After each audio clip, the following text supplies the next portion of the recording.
We present Peter Cook as Paul Temple and Marjorie Westbury as Steve in Paul Temple and the Gilbert Case, a new Francis Durbridge serial in 8 parts.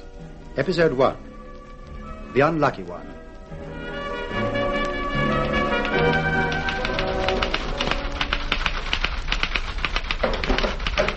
Paul, where did you put that new cream shirt with the collar attached?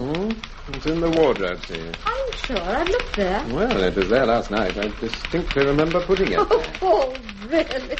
What's the matter? You're wearing it. What? By Timothy, so I am. But don't tell me you've started to pack already. Well, of course I have. You don't expect me to do everything at the last moment. But we don't leave till the day after tomorrow. You men, really? Do you know what I've got to do before we go away? I've got to see about the laundry, cancel the newspapers, phone the grocer. All right, darling, all right. Well, I'm going to be very busy. And I'm busy. Oof, what a morning. The phones never stop ringing. First my publishers, then my agent, then some people called Conway and Races or something. Conway and Races? What? Yes, that's right. Conway and Races. No, perfectly well. That's a shop in Bond Street.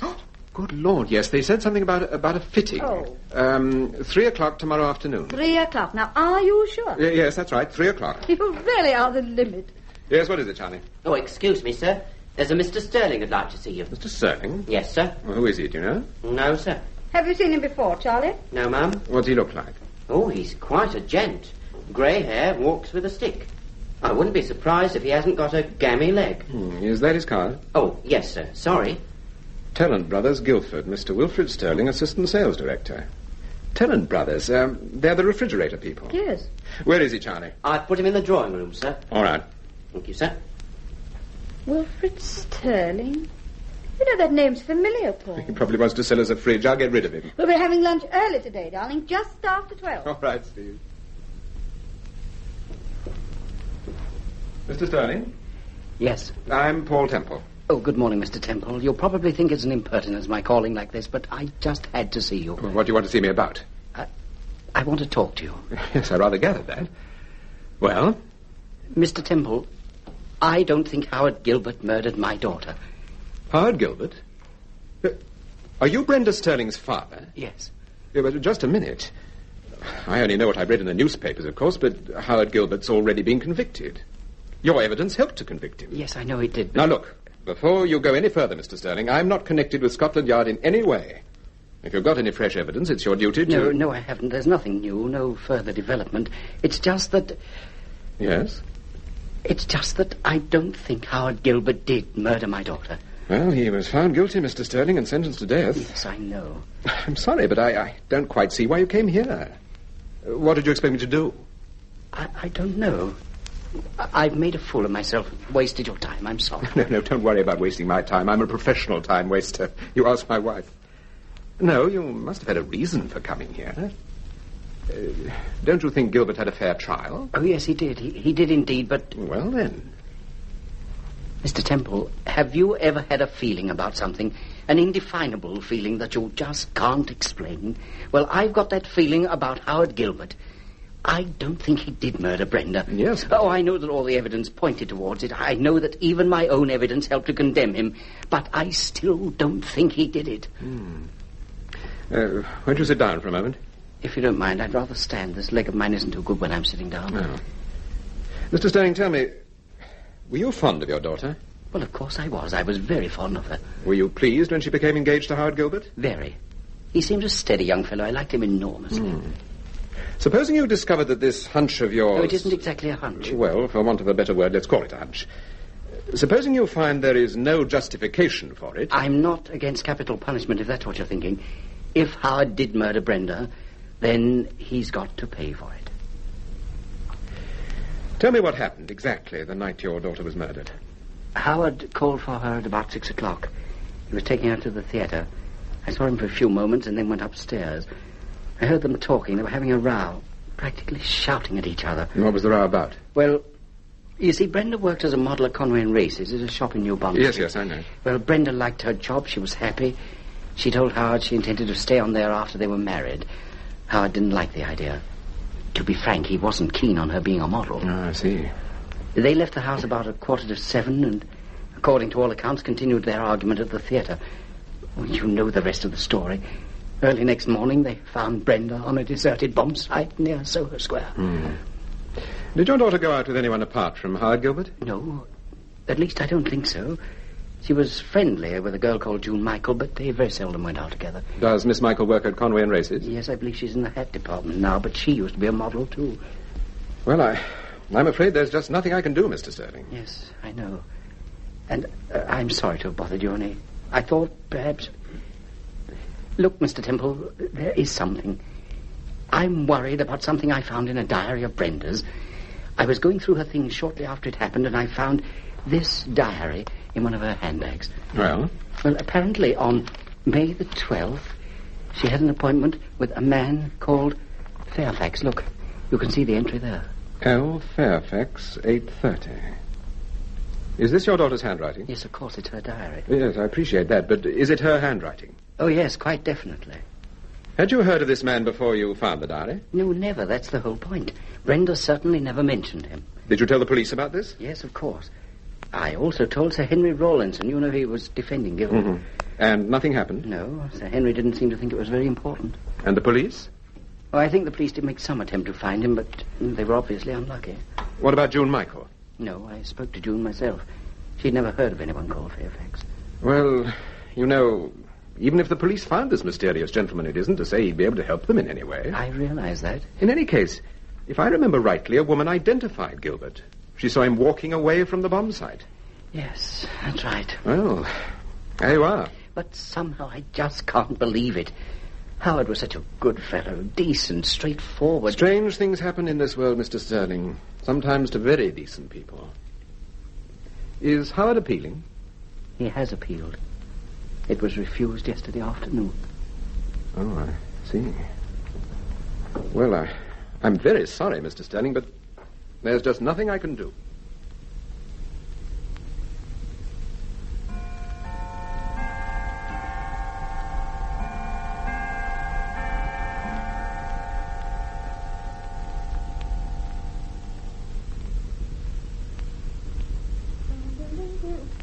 Where's my hairbrush, darling? Under your nose, where it usually is, there. Oh, good heavens, are you in bed already? Mm-hmm. What time is it? About 11:30. Oh. Oh, well, must do me 100 strokes. I say, Steve, these are shocking pajamas. Yes, I know, but I've packed all your others. So what, you haven't packed the kitchen stove? Don't be silly, dear. I want to get away from the kitchen stove. Now, look.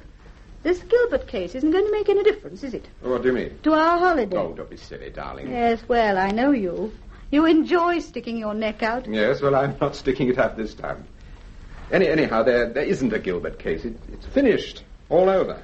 Yes, he did it all right. No doubt about it. Did you ever see her, Steve? Who? Brenda Sterling. No, I don't think so. She worked at Conway and Races. She was a model. Yes, I know, but all those lovely creatures look alike to me. I didn't recognize her from the photograph. Oh, dear. I can hardly keep my eyes open. Oh, isn't bed wonderful? Are you going to read? No. Are you? No, I'll switch the light out.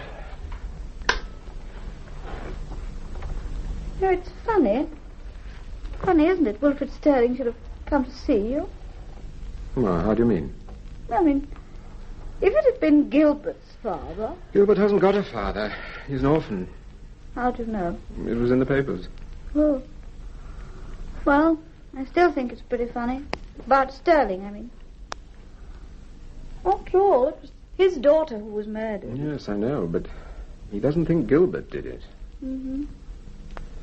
Still, I see your point.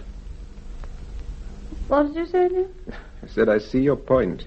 What point? Go to sleep. Good night. Good night, then.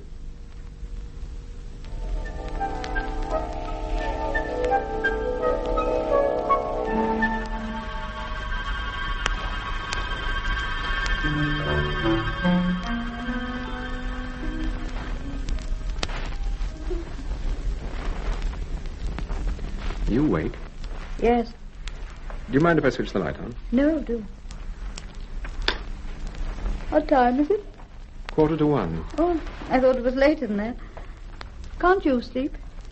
I keep thinking of that name all the time. What name? The one I told you about in Brenda Sterling's diary. Fairfax? Yes.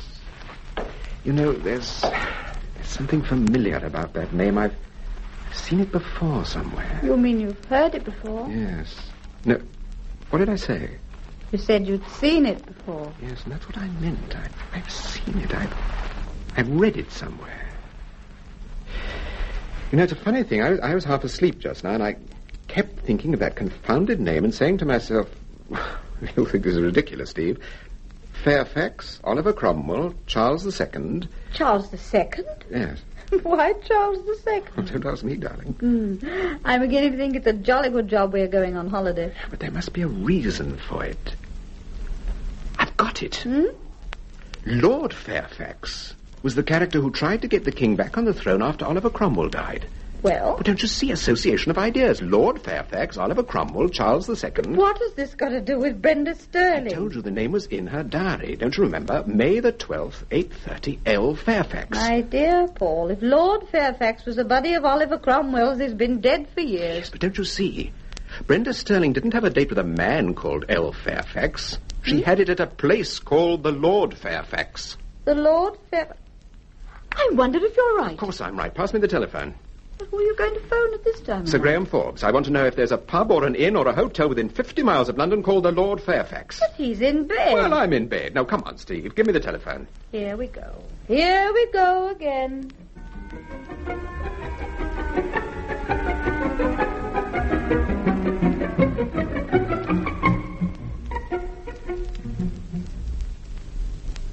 I just don't see why you should interest yourself in the Gilbert affair, Temple. The case is closed. It's finished. I told you why I'm interested, Sir Graham. Sterling came to see me. He was obviously upset because Gilbert's appeal had been refused, and he told me about the diary. We know all about the diary, Temple. Really, Inspector? Did you know that Brenda Sterling's appointment was at a place called the Lord Fairfax and not with a person called L. Fairfax? No. This is news to me, Sir Graham. Temple's got a theory, Kingston. He thinks that the L. Fairfax in the diary refers to Lord Fairfax, and it's the name of a place, possibly an inn or a public house. Yes, I suppose that is possible. Well, so far it's only a theory. It hasn't been proved that there is a place called the Lord Fairfax. Are we checking on it, sir? We started checking on it at 1:15 this morning, Inspector. Inspector, were you in charge of the Gilbert case? I was. From the beginning? Yes? Well, I've only heard part of the story. I know they had a row and went to the theatre. I'd like to hear the rest of it. Well, they left together before the show finished at about 10 o'clock. Now, according to Gilbert's first statement, the row came to a climax outside the theatre, and Brenda turned her back on him and walked away. Gilbert got into his car and drove home. He said, mark you, this was his first statement, he said he arrived home about 10:30. Gilbert had a flat in New Cavendish Street. He shared it with a man named Lance Reynolds. Lance Reynolds? Yes. Go on, Inspector. Well, Reynolds didn't confirm Gilbert's story. He said Gilbert arrived home about 12:30. We tackled Gilbert on this point, and he changed his statement. He said he left Brenda outside the theatre about 10 o'clock, drove round the West End, parked his car in St. James's Square, and then went for a walk. Says he got back to the square about 12:15, picked up his car and drove home. No one saw him or the car. In short, he can't account for his movements between 10 o'clock, when he left the theatre, and 12:30. And we know for a fact it was during that period that the murder was committed. I see. 2 days after the murder, Gilbert sent a suit to be sponged and pressed. I went to see the cleaners and found a handkerchief in one of the pockets. It had blood on it, which eventually we found belonged to the same group as the murdered woman's. Gilbert admitted it was his handkerchief, but couldn't account for the blood. I thought the girl was strangled. She was, but there was a bad scratch down one side of her face. That accounted for the blood. Who discovered the body? A woman called Talbot. She has a flat in Soho Square and was taking a short cut across the bomb site. What time was that? Just after midnight. As she reached the bomb site, a man pushed past her and started running down Greek Street. She gave us a description of the man, and she picked him out at an identity parade. It was Howard Gilbert. I see. I believe you found Gilbert's fingerprints on Miss Sterling's handbag. Yes, we did. There were £5 in the handbag and a gold powder compact. Also, she was wearing a very nice little diamond clip. That clip alone must have been worth quite a bit. Was anything missing? No, nothing. Except her shoe. What do you mean? She was only wearing one shoe on her right foot. The other must have fallen off during the struggle. Oh, I see. Oddly enough, we never found it. Yes, well, thank you, Inspector. I'm grateful to you for giving me all the details. Goodbye, Temple. Next time you telephone, make it after breakfast, will you? All right, Mr. Graham, I remember. I'm sure you'll be pleased with the dress, Mrs. Temple. It really does look awfully good on you. It's not the dress I'm worried about. It's this hat. I can't make up my mind whether I like it or not. Oh, but it's perfect for you. I'm sure your husband will adore it. Well, I hope so. He's paying for it. Oh, hello, Steve. You ready? Yes, sir. I'm just waiting for my dress. They're packing it for me. Good afternoon, Mr. Temple. You remember Miss Wayne, no? Oh, yes, of course. How If are you you? excuse me, I'll see if your dress is packed, Mrs. Temple. Thank you. Well, how did you get on with Scotland Yard? Oh, so-so. Did you see Sir Graham? Yes. You look depressed. That wasn't such a good idea of mine after all, Steve. Isn't there a place called the Lord Fairfax? Well, if there is, they haven't found it. Here you are, Mrs. Temple. No, I'll take it. Oh, thank you, Mr. Temple. Miss Wayne, I believe you have a young lady working here called June Michael. Yes, that's right. She's in the hat department. Do you think I could have a word with her? Wait, she's not here today, I'm afraid. Is she ill? No, I don't think so. She was here quite late last night. We were stock taking. Where does she live, do you know? She's got a flat in Plymouth Mansions. It's just off Baker Street. Have you telephoned? The supervisor has, and apparently there's no reply. Well, knowing June, she's probably gone to the races. I understand she was a friend of Brenda Sterling. Yes, I believe they were very close friends. That was a dreadful business, wasn't it? Yes, indeed. Oh, dear, there's the telephone. Excuse me. Goodbye, Mrs. Temple. See you again soon. Yes, of course. Yes, not too soon, I hope. Are we going straight home? Yes. Via Baker Street.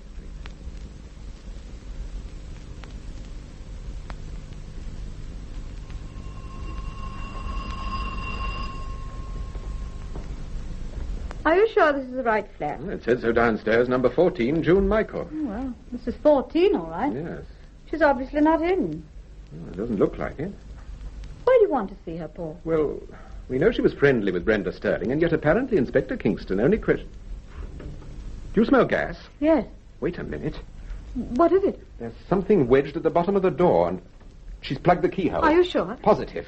Look, we've got to get this door open. Look, Steve, go downstairs. See if you can find the porter. Yes. Tell him what's happened. Quick.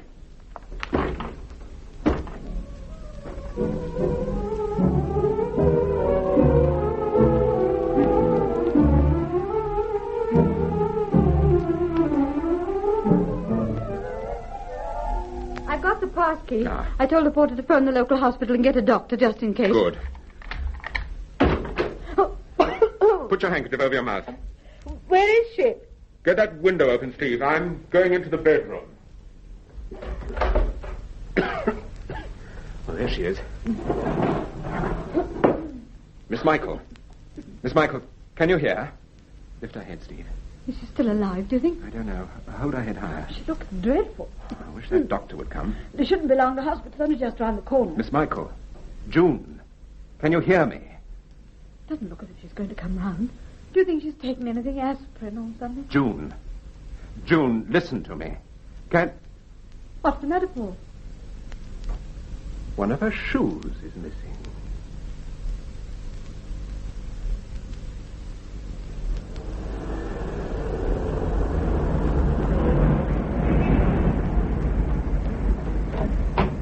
I'll hold the parcel. Oh, thank you. Oh, hello, sir. Take this parcel and put it in the dressing room, Charlie. Okie dokie. Yeah, Oh, yes, ma'am. That's better. Any telephone messages? No, sir. Oh, there's a Mr. Reynolds waiting to see you. He's in the drawing room. Asked if he had an appointment. but he- Reynolds? Yes. How long has he been here? Oh, about quarter of an hour. He insisted on waiting. Couldn't get rid of him. Yes, all right, Charlie. Yes, sir. Who is he, Paul? Do you know? Yes, he's a friend of Howard Gilbert's. They share a flat, or rather they did, in New Cavendish Street. Have you met him? No, but Sir Graham mentioned him this morning. Now, what on earth does he want?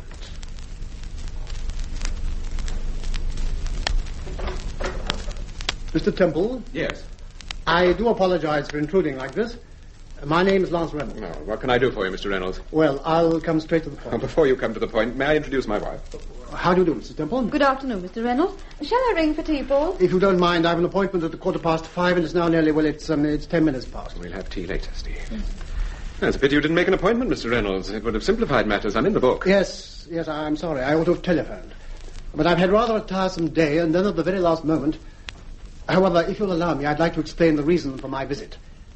I believe you saw Inspector Kingston this morning and that you discussed the Gilbert case. Did Inspector Kingston tell you that? No, not exactly, but I make a point of being well informed about all aspects of the Gilbert case. Go on. Well, I imagine Inspector Kingston gave you a few details about me, Mr. Temple, but just in case he didn't... He told me that you had a flat in New Cavendish Street and that you shared it with Howard Gilbert. That's all he told me. I see. He didn't mention my theory. No. Well, that simplifies matters. We can start at the beginning. I have a theory about the Gilbert case. Forgive me, but I'm not officially concerned with the Gilbert case. So if you've got a theory, the obvious person to discuss it with is Inspector Kingston. But Inspector Kingston knows all about my theory. We've already discussed it at great length. Well, I'm afraid I've neither the time nor the inclination to discuss it, Mr. Reynolds. To be frank, the only theories I'm interested in are my own. Mr. Temple, you saw Wilfred Sterling last night, didn't you? Yes. Is that why you became interested in the Gilbert case? Partly. He told you about the diary, didn't he? Belonging to his daughter. It had the name Fairfax in it, L. Fairfax. Yes.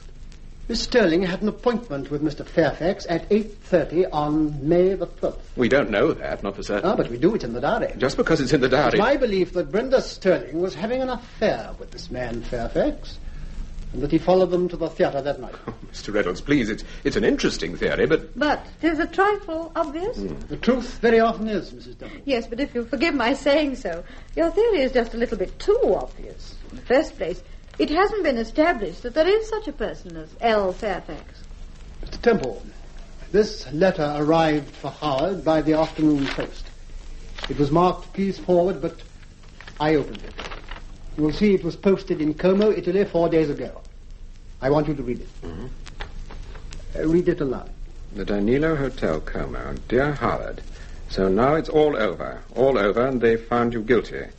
I wonder whether you did murder Brenda Sterling. I met you once a long time ago. I expect you've forgotten. When I read about the murder and saw Brenda's photograph in the newspapers, I said to myself, there but for the grace of God. Dear Brenda, a lovely creature, but she wasn't a very easy person, was she, Howard? I wonder whether you did murder her, or whether you happened to be the unlucky one they've picked on. I wonder. Was her shoe missing, Howard? Ask the police. It might be worth your while. L. Fairfax. But, Paul, if this... You say this arrived by the afternoon post? Yes. Why haven't you taken it to Scotland Yard? The unimaginative Inspector Kingston. You'd probably think I'd written it myself. Did you? I'm leaving the letter with you. If it's important, and it seems to me very important, you'll know how to deal with it. Well, now if you'll excuse me, I have another appointment. Good afternoon, Mrs. Dumple. Good afternoon. I'm sorry I couldn't stay to tea. Another time, perhaps. All right, I'll let myself out. Well, what an objectionable man. I've met some people in my time. No, wait a minute, darling. Where's that letter? Oh, here it is. I wonder whether you did murder her, or whether you happen to be the unlucky one they've picked on. They've picked on? But he means the police, surely. You think so? Who else could he mean? I don't know. Paul, was her shoe missing? Brenda Sterling's, I mean. Yes. So was June Michaels. Yes. So was June Michaels. Steve, I hate to say this, but would you be terribly disappointed if we postponed the holiday?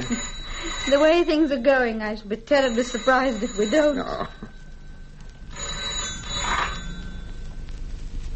Hello? Paul Temple? Yes? Inspector Kingston here, Scotland Yard. Oh, hello, Inspector. I was just going to ring you. I've got some news for you. I've got some news for you too, Temple. Yes? Yes, we've just had a report in from Surrey. Apparently there is an inn called the Lord Fairfax. It's just outside Westerdale. Really? You sound surprised.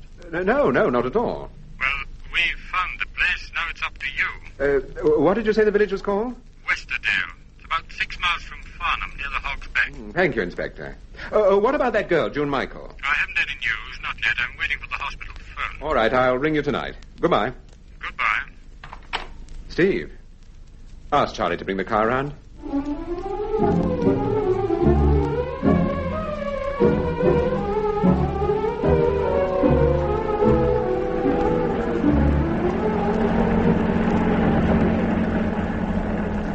Are you sure it's down here, Paul? It must be.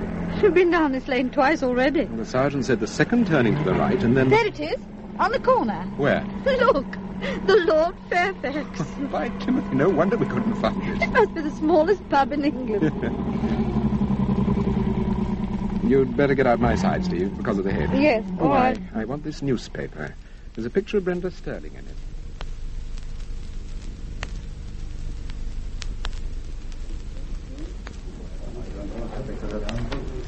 Good evening, sir.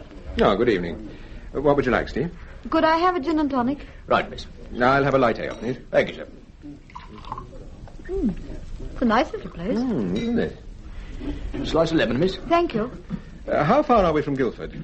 About 8 miles, that's all. Over the Oxbeck. Will you have a drink? Oh, thank you, sir. It's very nice of you. I'll have a bitter if I may. I like the fireplace. It's nice the way they've got those settles arranged. Yes, it must be very cosy in the winter. Here we are, sir. Your very good health. And yours, miss. Thanks. Cheers. Cheers. Good night, Dick. Oh, good night, Harry. See you tomorrow.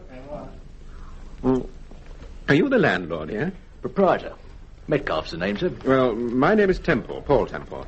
I thought I'd recognised you. We met before, Mr. Temple. Really? Yes. Do you remember? Right at the beginning of the war.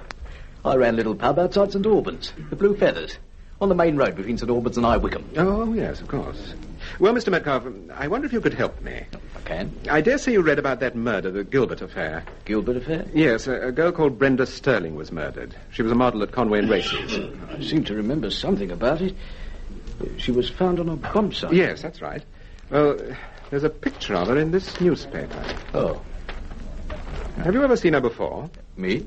Why, no. No, never. She's never been in here, for instance? No, not to my knowledge. You're sure? Positive. Here, who's that? The other picture. Oh, that's a girl called June Michael. She tried to commit suicide. God. When was that? This afternoon. Well, I've seen her before.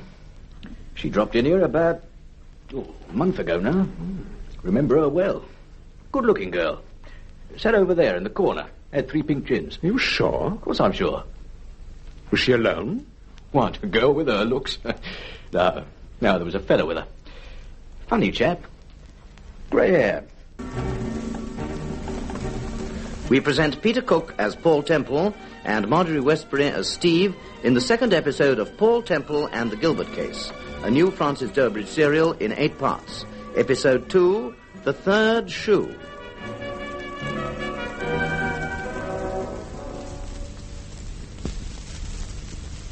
Well, Mr. Metcalfe, I wonder if you could help me. If I can. I dare say you read about that murder, the Gilbert affair. Gilbert affair? Yes, a girl called Brenda Sterling was murdered. She was a model at Conway and Races. I seem to remember something about it. She was found on a bomb site. Yes, that's right. There's a picture of her in this newspaper. Oh. Have you ever seen her before? Me? Why, no. No, never. She's never been in here, for instance? No, not to my knowledge. You're sure? Positive. Here. Who's that? The other picture. Oh, that's a girl called June Michael. She tried to commit suicide. Go on. When was that? This afternoon. Well, I've seen her before. She dropped into the pub here about a month ago now. Remember her well. Good-looking girl. Sat over there in the corner. Had 3 pink gins. You sure? Of course I'm sure. Was she alone? What, a girl with her looks? No, there was a fellow with her. Funny chap. Grey hair. Walked with a stick. Looked to me as if he got a bit of a gammy leg. Was his name Sterling? Oh, I wouldn't know. I only said about half a dozen words to him. But you're sure about the girl, Miss Michael? Positive. Well, thank you, Mr. Metcalfe. Not at all. Oh, excuse me. I must attend to that customer. Yes, of course. Well, I just don't understand it. If it was Wilfred Sterling... Oh, it was Sterling, all right, unless Metcalfe's lying, and I don't think he is. Why should he? But it was Sterling who told you about the diary. About the name Lord Fairfax. No, wait a minute, Steve. Sterling didn't mention the name Lord Fairfax. He simply showed me his daughter's diary. On May the 12th, it said L. Fairfax, 8:30. It was my guess that the name might refer to Lord Fairfax. Oh, yes, I remember. Well, I don't see how all these bits and pieces fit together. No. Oh, let's sit down on one of those settles. Bring a glass. Yes. Now, let's take the case from the beginning. All right. Howard Gilbert is engaged to a model called Brenda Sterling. One night they quarrel, and next morning Brenda is found murdered. Yes. Gilbert is accused and found guilty. But the girl's father, Wilfred Sterling, doesn't think that Gilbert did murder her, and produces a diary of Brenda's to prove that she was meeting someone called L. Fairfax. But no one seems to have heard of Fairfax. Yes, and then you hit upon the idea that possibly the name in the diary referred to an inn or a public house. Exactly. And the police discover that there is an inn called the Lord Fairfax. We come to it and find that Sterling has previously been here with a friend of Brenda's called June Michael. And that's the whole story, except for two very interesting points. First, the shoes. Yes, when the police found Brenda Sterling, one of her shoes was missing. And when we found June Michael after she'd attempted suicide, one of her shoes was missing. Yes, and second, Lance Reynolds, a friend of Gilbert's, produces a letter addressed to Gilbert written by someone called Fairfax. Yes. You know, when Reynolds produced that letter, I thought your theory about a public house had been blown sky high. So did I. Then we find that there is a pub called the Lord Fairfax and that both Sterling and June Michael have been here. Yes. It certainly is very puzzling. You know, Paul, if you're going to get involved in this case... Get? I am involved in it. Yes, but I mean really involved. I think you ought to see Howard Gilbert. After all, if you're going to... What are you smiling at? I am seeing him. Tomorrow morning. Oh. Do you want to come? Oh, no. No, thank you. I've been in lots of places, but not Penton. I thought you'd say that. Well, come on. Let's go back to town.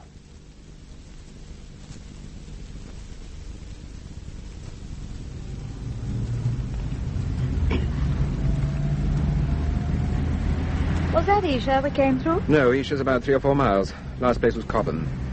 Oh, slow down, Steve. You're doing over 60. It's all right. Good road. Just as well. What time are you seeing Gilbert tomorrow morning? 10:30. Is Sir Graham going with you? I hope not, although he phoned the governor of the prison and made the arrangements. I want to see Gilbert on his own, if possible. Paul, about that letter that was supposed to have been written by Fairfax. Yeah? You remember what it said? I wonder whether you did murder her or whether... You happen to be the unlucky one they've picked on. Yes. Well, if the they doesn't refer to the police, then obviously it must... Brake, Steve, brake. I can't see where I'm going. It's all right, darling. I've got the handbrake. Lord, it's made a mess of the windscreen, all right. I can't see a thing. Switch the engine off. Yes, sir. Now, I'll have a look. Was it a stone? I don't know what it was. Did you see anybody by the side of the road? No, I didn't. Paul, this has happened before on this road. What do you mean? Well, several people have had their windscreen smashed. Don't you remember reading about it? Yes, of course. We're between Isha and Cobham. Yes.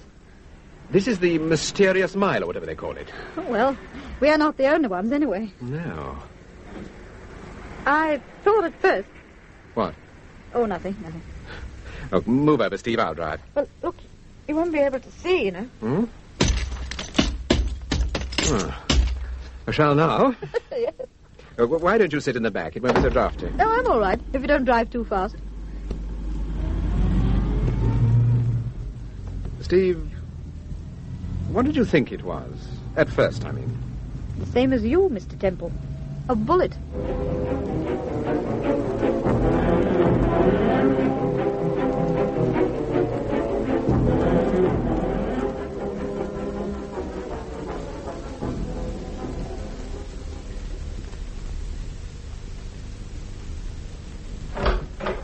Good morning. Paul, what time is it? Just gone 9. Oh, no. Oh, yes. Oh, really, this is too bad. I asked Charlie to call me at 8:15. He did call you at 8:15. You said, "Good morning, Charlie." Well, thank you, Charlie. I'll be down in a moment, Charlie. And then you fell asleep. Is it really 9 o'clock? 6 minutes past, to be exact. Oh, dear. Steve, I shan't be in for lunch. I'm lunching with Sir Graham. Oh? When did you arrange that? Last night. I spoke to him on the phone after we got back from Farnham. Did you tell him about Sterling and June Michael? Yes. What did he say? Well, you know Sir Graham. He can be delightfully non-committal. Well, if Gilbert doesn't get a reprieve, when will they... The 2nd. That's a week on Tuesday. So we've got just over a week. Yes. Are you optimistic? I'm always optimistic. Even about breakfast? Oh, I'm sorry. I told Charlie to make coffee. Oh, don't worry, darling. The tea was delicious. Sorry. Oh, I must be off. I've got to pick up the car, and I'm seeing Gilbert at 10:30. Oh, yes, of course. When will you be back? Well, it depends how long I'm with Sir Graham. Look, why don't you meet me at Hayter's for tea, say 4:45? Yes, all right. Excuse me, sir. Oh, what is it, Charlie? Mr. Sterling's here. Oh. Is he in the drawing room? Yes, sir. Did you expect him? No, but I phoned him last night and he was out. Look, if I don't see you before I go, Steve, Hayter's 4:45. Yes, all right. Would you like tea, Mrs. Temple, or coffee? Tea, Charlie, definitely tea. Yes, sir.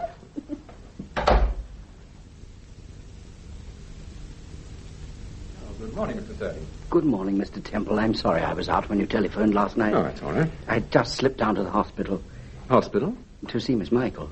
Oh, yes, of course. What a shocking business. Whatever possessed the poor girl to do such a thing? Is Miss Michael a friend of yours? Of mine? No, but she was a friend of Brenda's. I told you about her. She worked at Conway and Race. Yes, I know she was a friend of your daughter's, but I wondered if she was a friend of yours, too, by any chance. No, I think I've only seen her half a dozen times. Then why did you go to the hospital? I wanted to talk to her. Did you talk to her? No, they wouldn't let me see her. They said she was still unconscious. What exactly was it you wanted to talk about? I wanted to know why she tried to commit suicide. She was such a lively, high-spirited girl. I'm sure there must have been a reason, a very good reason, for doing what she did. There usually is a reason. I don't think you understand. Oh, I understand perfectly. You think that Miss Michael's attempt at suicide was connected in some way with the murder? Yes, that's exactly what I think. Well, if it's any consolation to you, that's my opinion too, Mr. Sterling. Is that why you telephoned me last night? No, I wanted to ask you a question. Oh? You showed me a diary belonging to your daughter. It had the name L. Fairfax in it. Yes. You said you'd never heard the name before. That's right, I hadn't. Does the name Lord Fairfax mean anything to you? Lord Fairfax? No. You've never been to a public house called the Lord Fairfax? Not that I know of. Well, I'm practically a teetotaler, so it's not very likely. Is Miss Michael a teetotaler? June? Well, I really don't know. I've never been in her company long enough to... No, as a matter of fact, she isn't. You sure? Yes, I've just remembered. We had a drink together one night about a month ago. It was while the trial was on. I wanted to talk to June, and I telephoned her. She said she was taking her dress out to Farnham, and I arranged to meet her there. At Farnham? Well, you see, I work at Gilbert, so it was quite easy for me to get to Farnham. Ah. Go on. Yeah, well, we called at a hotel, the White Swan. Is that where you had the drink? No, that was on the way home. It was June's idea. We were both feeling rather depressed, and she said a drink would do us good. Well, we stopped at some pub or other. I can't remember the name. It was called the Lord Fairfax. Lord Fairfax? Yes. You sure? Quite sure. I take it you didn't notice the name? No. No, I'm afraid I didn't. Well, I'd no reason to notice it.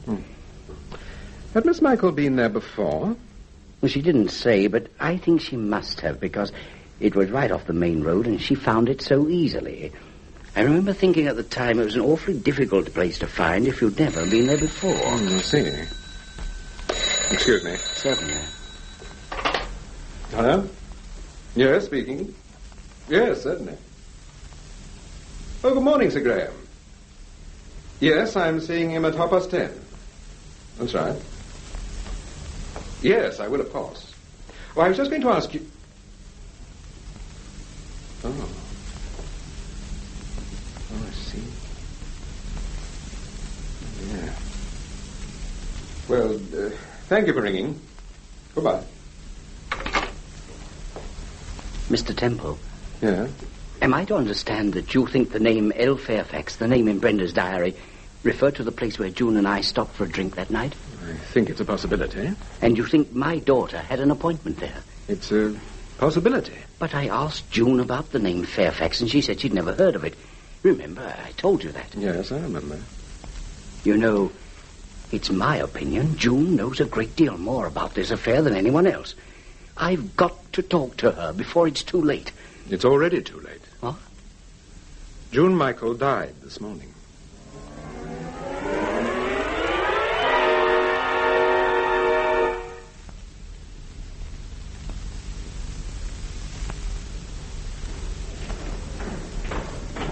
Come this way, Mr. Temple.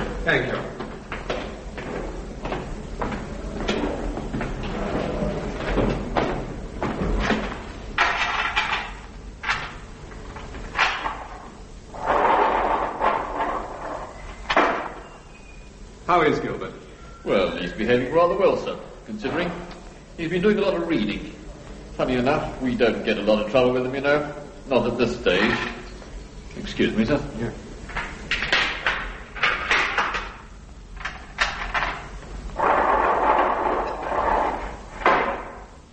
You've got a visitor, Gilbert. Thank you, Walter.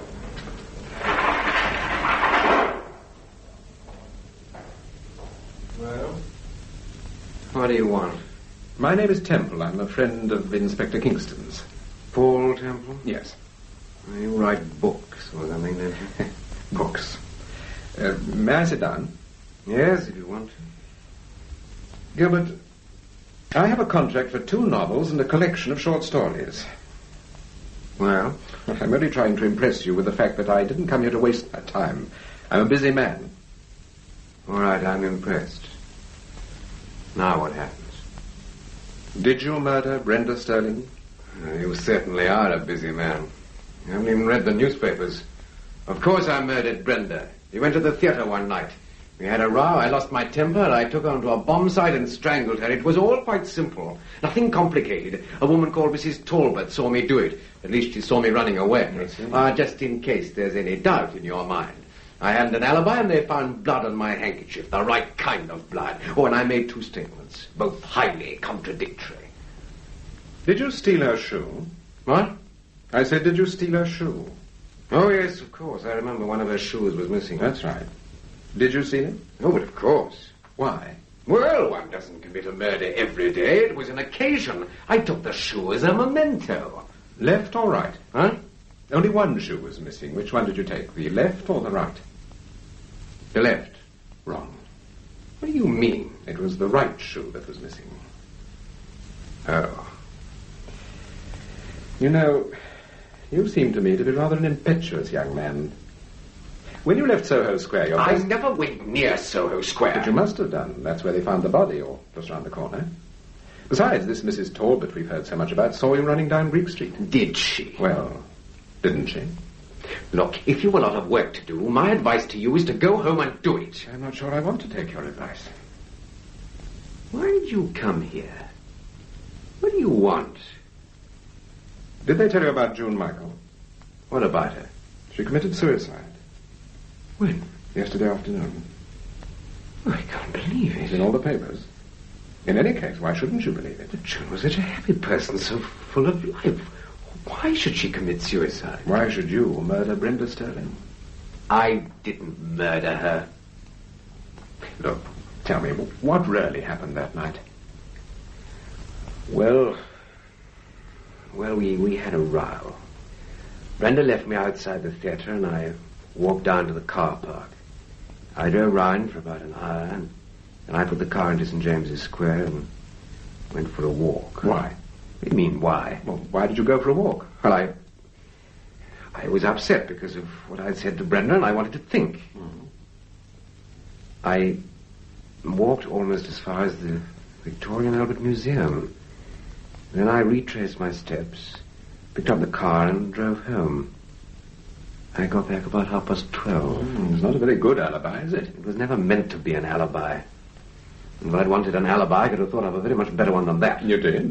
What do you mean? In your first statement, you told Inspector Kingston that you arrived home at 10:30. Yes, I know. I don't know what made me say that. I must have lost my head. How do you account for the fact that Mrs. Talbot recognized you? She can't have recognized me. But she did. She picked you out in an identity parade. Then she made a mistake. Is that your only explanation? Look, I've told you I didn't murder Brenda. I told you I didn't go near Soho Square that night. I'm not suggesting that you did. You said Mrs. Talbot recognized me. But she did. Then I say she made a mistake. All right. Let's look at it from another angle. Did you recognize Mrs. Talbot? Had you seen her before? No. You sure? Yes, I'm quite sure. What about Mr. Sterling, Brenda's father? Did he recognize her? I don't know. I don't think he even saw her. But he must have done. They were both at the trial. Well, I really don't know whether he recognized her or not. I suppose if he had done, he'd have told the police. Yes, I suppose so. Look, I'm sorry I lost my temper. I didn't mean to be rude, but you're only wasting your time. If you didn't murder Brenda, and I don't think you did, Gilbert, then you were wrongly convicted. In which case I'm most certainly not wasting my time. But we've never even met before. You don't know anything at all about me. And all the evidence points towards the fact that I did murder Brenda. Well? And why are you so sure that I didn't? Did you steal the shoe? No. Then who did? I don't know. Did you ever go to a public house called the Lord Fairfax? No. Have you heard of it? I don't think so. Have you ever heard of a person called Fairfax? L. Fairfax? No. Oh, wait a minute. Mr. Sterling mentioned someone called Fairfax. I believe he came across the name in a diary belonging to Brenda. That's right. But you'd never heard the name before he mentioned it? No, never.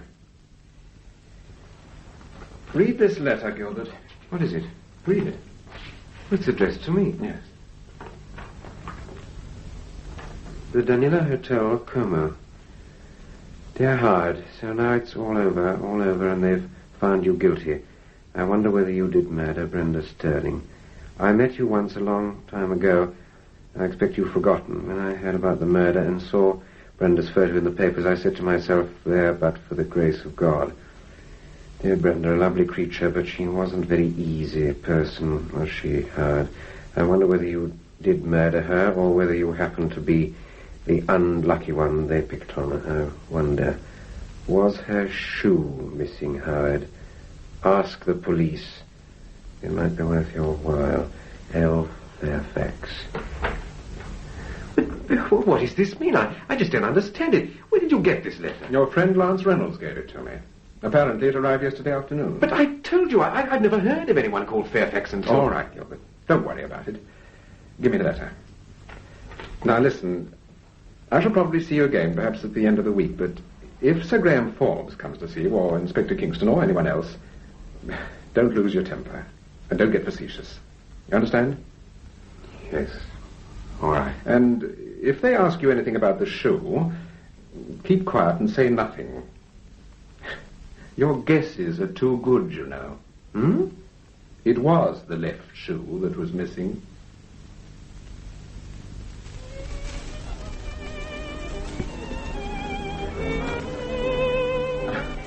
So sorry I'm late, dear. Late? It is nearly 5 o'clock. Yes, I know. I'm awfully sorry, Steve, but... I should think... Oh, what a day.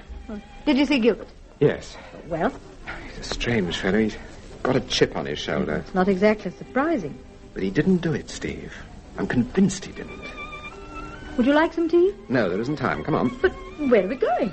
I want to talk to a woman called Mrs. Talbot. Mrs. Talbot? Gilbert's supposed to have bumped into her soon after it happened. Oh, yes, of course. She identified him. That's right. But why do you want to see her? Because I've got a shrewd suspicion that she was lying. I don't think she did see Gilbert. Oh, but darling, she identified him. She picked him out of several people. Yes. Where does she live? Soho Square. I've got the address. Have you paid for the tea? Yes, I have. Paul, I had lunch on my own today at the Buttery. Yeah? And just as I was finishing, Miss Wayne came in. Miss Wayne? You remember? She's a buyer at Conway and Races. You were talking to her yesterday afternoon. You asked her about June Michael. Oh, yes, of course. Well, I don't know whether she saw me or not. If she did, she didn't take any notice. Anyway, she sat at a corner table, and after a few minutes, she was joined by someone else. Well, go on. It was Lance Reynolds. Reynolds? Yes. You sure? Oh, I couldn't mistake Reynolds. Even if I hadn't seen him, I'd have recognized his voice. Reynolds and Miss Wayne. I thought you'd be interested, Mr. Temple.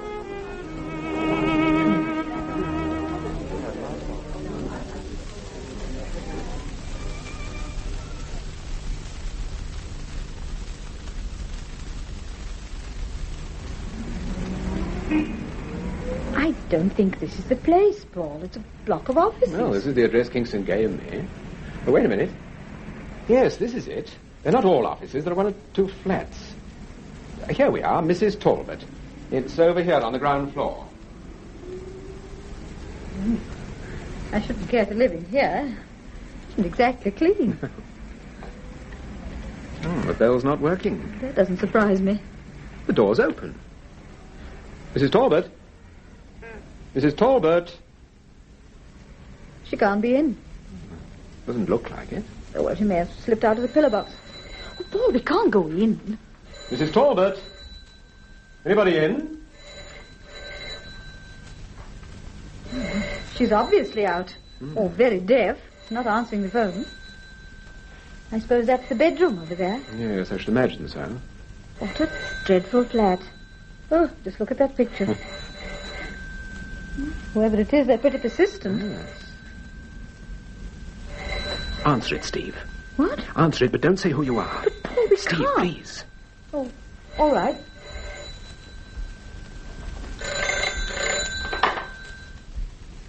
Hello. Is that Gerardo 456? Yes. Who is that? Is that Mrs. Talbot?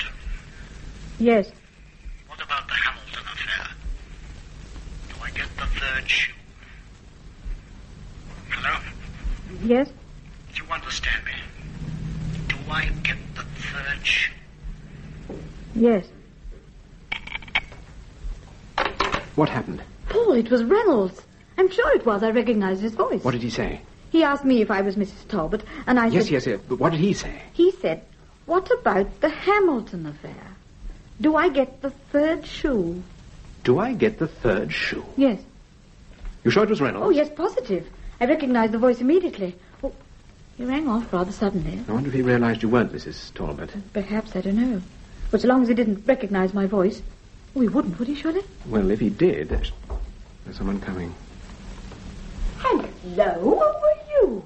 What's going on here? Mrs. Talbot? Yes, what's the idea? Did you just walk in here? Well, the door was open, Mrs. Talbot. Yeah, I know the door was open. I left it open. I've been upstairs to borrow a lipstick. Now, look here, what's the idea of walking in here like I this? apologize, Mrs. Talbot, but we did ring the bell, and when there was no reply... You just walked in. Well, you can just walk out, both of you. Now, go on, get out. Go on, before I send for the police. Look, my name is Temple. I'm a friend of Inspector Kingston's. Oh. This is my wife. How do you do, Mrs. Talbot? What do you want? Well, we wanted to have a little chat. Oh, I see. So you just dropped in for a cozy little chat. Well, you're unlucky, both of you. I'm just off. It won't take long, 3 or 4 minutes. I'm due at the cafe at 5:30, and I'm late already. Oh, all right. Another time, perhaps. And once again, we apologize, Mrs. Talbot. Come on, Steve. Just a minute. Hmm? What is it you want to talk about, anyway? The Gilbert case? Yes. Oh, I thought so. Howard Gilbert. Lord, am I sick and tired of that name? Well, you were an important witness in the Gilbert case, Mrs. Talbot. Yeah, I certainly was. I was the only witness. Where do you work? In Greek Street? Yes. At Farnalio's. Were you coming back from Farnalio's the night you saw Gilbert? Yes. It was about 12:30. Are you asking me or telling me? I'm asking you. Yes, it was about 12:30. I saw him running off the bomb site. He bumped into me. You're sure it was Gilbert? Well, of course I'm sure. What was he wearing? You remember? No, I don't remember. Now, look, I've been through all this rigmarole before. I saw Gilbert, I told the police about it, and I picked him out. Now, what more do you want? Yes, you've been very cooperative. Well, then, for heaven's sake, leave me alone. You must have a very good memory for faces, Mrs. Talbot. Unless, of course, you'd seen him before. What do you mean? My wife means, had you seen Gilbert before he bumped into you that night? No, of course I hadn't. Now, look, I'm supposed to be at work at 5:30, and it's 5:45 already. Yes, all right, we won't keep you any longer. Oh, there is just one point. When Gilbert bumped into you, did he say anything? No. You sure? Well, if he did, I didn't hear him. But I thought you told Inspector Kingston that he did say something, but you couldn't understand what it was. I don't remember what I told Inspector Kingston. No, but you've a very good memory, Mrs. Talbot. I've a very good memory for faces. Ah, yes. And I shan't forget yours in a hurry. Then, so far as you can remember, Gilbert didn't say anything. He just pushed you on one side. Yes, he did. But obviously you had a good look at him. Well, I identified him, didn't I? How could I identify him if I didn't have a good look at him? Yes. All right, Mrs. Talbot. Now, come on now. I want to lock up. You wouldn't like a key, would you, Mr. Temple? Just in case you feel like dropping in any time.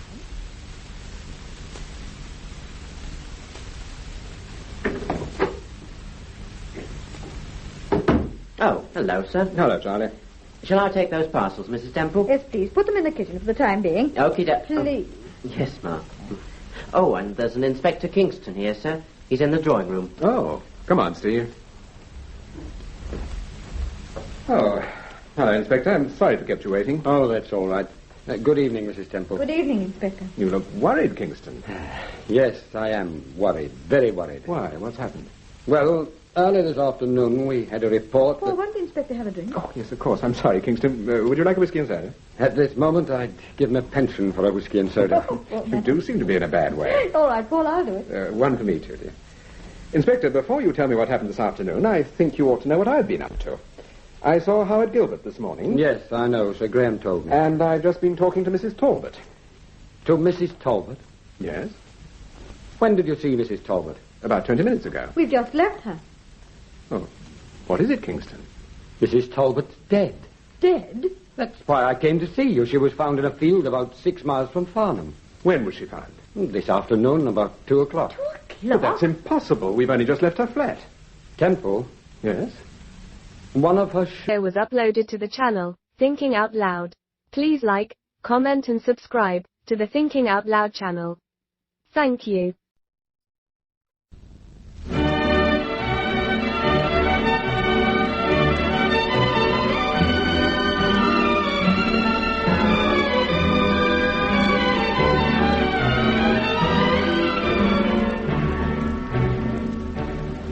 We present Peter Cook as Paul Temple and Marjorie Westbury as Steve in Paul Temple and the Gilbert Case, the new Francis Durbridge serial in 8 episodes.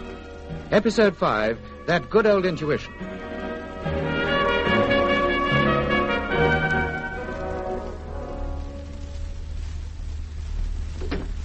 Excuse me, Mr. Temple? Yes, what is it, Charlie? I found this parcel near the kitchen door. Must have been left there. What is it? I don't know. Wasn't there at 2 o'clock when I put the milk bottles out. Well, let me have it, Charlie. Yes, sir.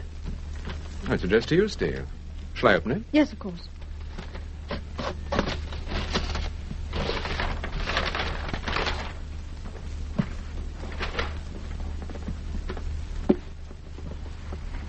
What is it? It's a box of some sort. Have you any idea who delivered it? No, sir. Whoever it was didn't ring the bell. Yes, all right, Charlie. Yes, sir. Paul, it's a shoe. A shoe? Is it one of yours, Steve? No. Well, if it isn't one of yours, why should anyone... Temple, what is it? Don't you recognize it, Steve? Yes, I do.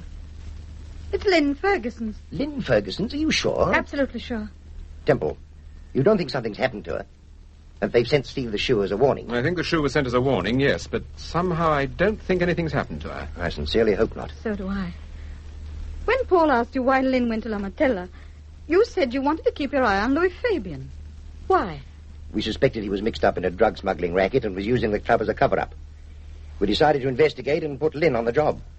Did she discover anything? No. She thought the club was a genuine profit-making concern and that Fabian was perfectly straight. Was that your impression? Well, I've only been there once. I wouldn't like to venture an opinion. I'll tell you more when I've had a talk with Fabian. Are you seeing him? Yes, this afternoon. He sent me this note just before we left the club. You better read it. Thank you. 27B, South Audley Street. I suggest you call tomorrow afternoon any time between 4 o'clock and 5. Don't bring your friend... Don't bring your friend from Scotland Yard. Then he knew about Lynn? Apparently. Did you show her the note? Yes. Was she surprised? Yes, I'm afraid so. Tell me, did anyone else know about Lynn? How do you mean? Did any of your colleagues, for instance, know that she was investigating La Mortella? No, I've told you. Lynn was working independently. She was responsible only to me. I see. Temple, you said you wanted to go to La Mortella because Galeno said that's where you'd find a Mr. Hamilton. Yes, but that wasn't my only reason.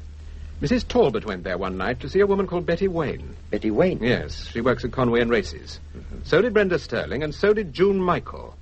I find that rather a strange coincidence. Mrs. Talbot, as you know, is the principal witness in the Gilbert case. Yes, that is a coincidence. Did you ask Fabian about Mrs. Talbot? I did. He said she'd never been at La Mortella. And Miss Wayne? No, he knew Miss Wayne, of course. She's a member. Apparently she often goes there, with Lance Reynolds. The man who shared a flat with Howard Gilbert? Yes. Another interesting coincidence. You know, Temple, I'm worried about this Gilbert case. I saw the Home Secretary this morning. In view of what's happened, there's almost bound to be a stay of execution. I hope so. You don't think Gilbert did murder Brenda Sterling, do you? I'm quite sure he didn't. Well, I must confess I'm doubtful myself now. This Galeno business has rather shaken me. According to Kingston, Galeno said he was with Mrs. Talbot the night she was supposed to have seen Gilbert. How is Galeno? Still pretty bad, I'm afraid. Have you any objections to my seeing him? Oh, of course not. Why do you ask? Well, I phoned the hospital this morning. They said he wasn't receiving visitors. Oh, I expect that's a precautionary measure. It doesn't apply to you, Temple. No. Excuse me, sir. Mr. Sterling's called. He says he'd like to have a word with you. Did you tell him I was in? Oh, yes, I'm afraid I did, sir. Well, did I make a bloomer? No, show him into the study, Charlie. Yes, sir. What do you think Sterling wants? He's probably read about last night and wonders what you were doing in Darlington Street. Yes.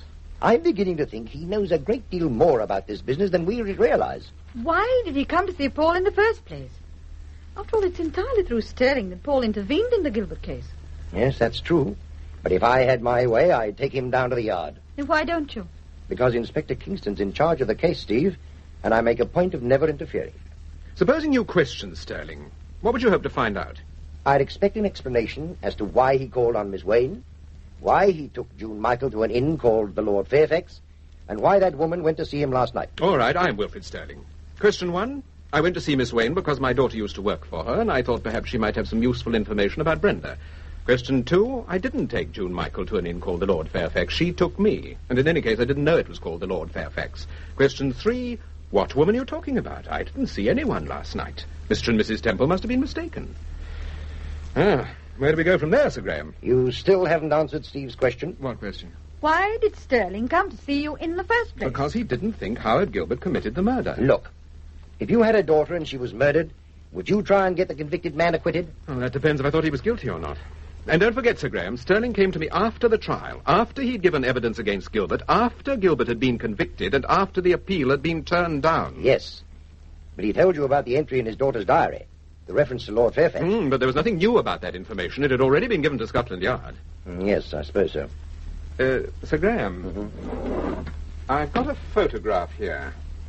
I found it in June Michael's flat the afternoon she committed suicide. I'd like you to have a look at it. Let me see. Hello. Is it a man called Larry Boardman? Well, if it isn't, it's certainly very much like him. Boardman's dead, isn't he? Yes, he died some little time ago. Larry Boardman? Name's familiar. He was a jewel thief, confidence man, trickster. Quite a charmer in his way. The crook with a heart of gold, chiefly other people's. Was he a friend of June Michael? No, I found the photograph in her bedroom. I'm pretty sure it's Boardman. Still, I'll check on it. Thank you. Well, I must be making a move. I'll let you know if there's any news about Lynn Ferguson. Would you like to see Sterling before you go, Sir Graham? No, you see what it's all about, Temple, will you? If it's important, give me a ring. Oh, sorry to keep you waiting, Sterling. That's all right. I'm sorry for intruding like this. But what happened last night? Haven't you read the papers? Yes, but they've got the most extraordinary story. They say you parked your car in Darlington Street and that someone fired shots at it. That's right. But why should anyone want to do that? Well, presumably because they thought I was sitting in it. You mean someone deliberately tried to kill you? I believe that was the idea. But it's fantastic. People don't do that sort of thing. On the contrary, so far as I'm concerned, they seem to make quite a habit of it. Have you any idea who it was? No, unfortunately, I didn't see who did it. Oh. You live in Darlington Street, don't you? I do indeed. That's why I was so curious about what happened. Why should you be curious? Well, I wondered if, by any chance, you thought I had anything to do with it. Well, why on earth should I think that? Because I live in Darlington Street. A great many people live in Darlington Street. Yes, I know, but they haven't all been questioned by the police. Were you questioned? This morning. By Inspector Kingston? No, one of the local people called round. He wanted to know if I'd heard the shot. Did you? No, I was fast asleep. Did you have any visitors last night? No. I listened to the radio until about 10 o'clock. Then I had a bath and went to bed. Oh, I see. Well, I'm glad you called round because there's something I wanted to ask you. Yes? Did you ever hear your daughter mention the name Hamilton? Hamilton? No. She wasn't friendly with a man called Hamilton by any chance? Not to my knowledge. I don't think she was friendly with anyone except Howard Gilbert and Miss Wayne, of course. Oh. She was a friend of Miss Wayne's? Yes, they were very good friends. I thought I told you that. I don't remember. Are you a friend of Miss Wayne's? Me? No, I don't suppose I spoke more than half a dozen words to her. Oh, I see. You haven't a car by any chance, have you? Yes, as a matter of fact, it's outside. Look, I wonder if you'd drop me somewhere. I have an appointment at 4 o'clock in South Audley Street. Yes, of course. Oh, splendid. Excuse me. Certainly. Steve. Yes? Just a moment. You're sure I'm not taking you out of your way? No, that's all right. I'm going to Oxford Circus. No, good. What is it, dear? Steve, Mr. Sterling's very kindly Oh, I don't think you've met my wife. No, I haven't had that pleasure. How do you do, Mrs. Temple? How do you do? Mr. Sterling's giving me a lift as far as South Audley Street. I'll meet you later, where we arranged. Yes, all right, Paul. I may be a little late. I'm going to try and get hold of a car. Oh, well, I'll wait. I shall be at the front entrance. Yeah, all right. Well, goodbye, Mrs. Temple. I'm very glad to have met you. Goodbye, Mr. Sterling.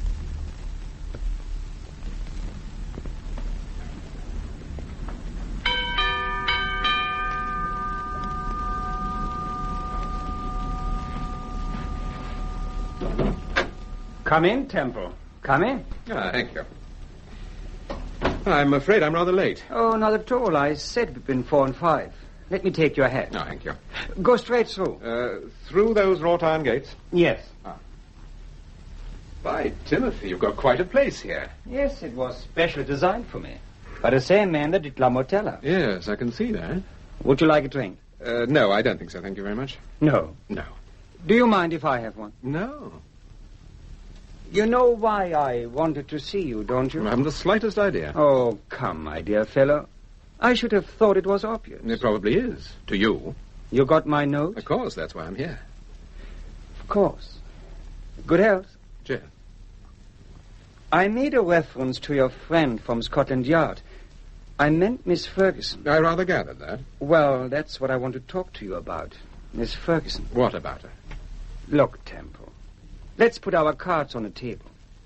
Why did you come to my club last night? Why have Scotland Yard suddenly decided to keep an eye on the place? You know, Fabian, I'm always a little wary when someone says, let's put our cards on the table.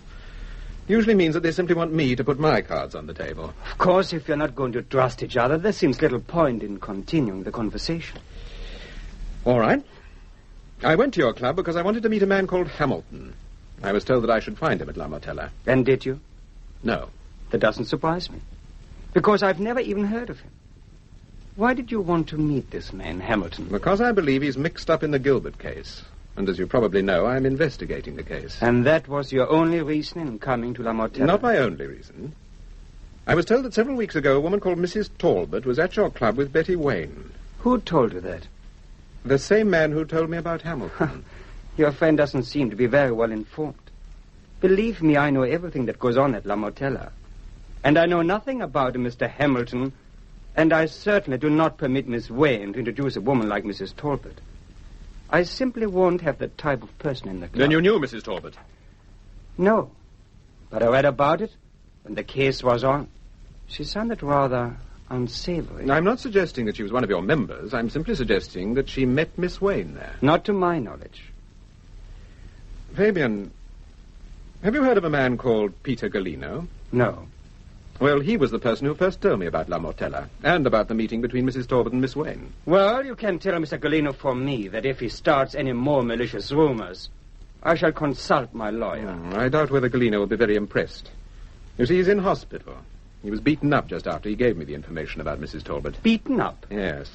Are you inferring that he was beaten up because he told you about my club and the supposed meeting between Betty Wayne and Mrs. Talbot? I'm not inferring anything. I'm simply giving you the facts.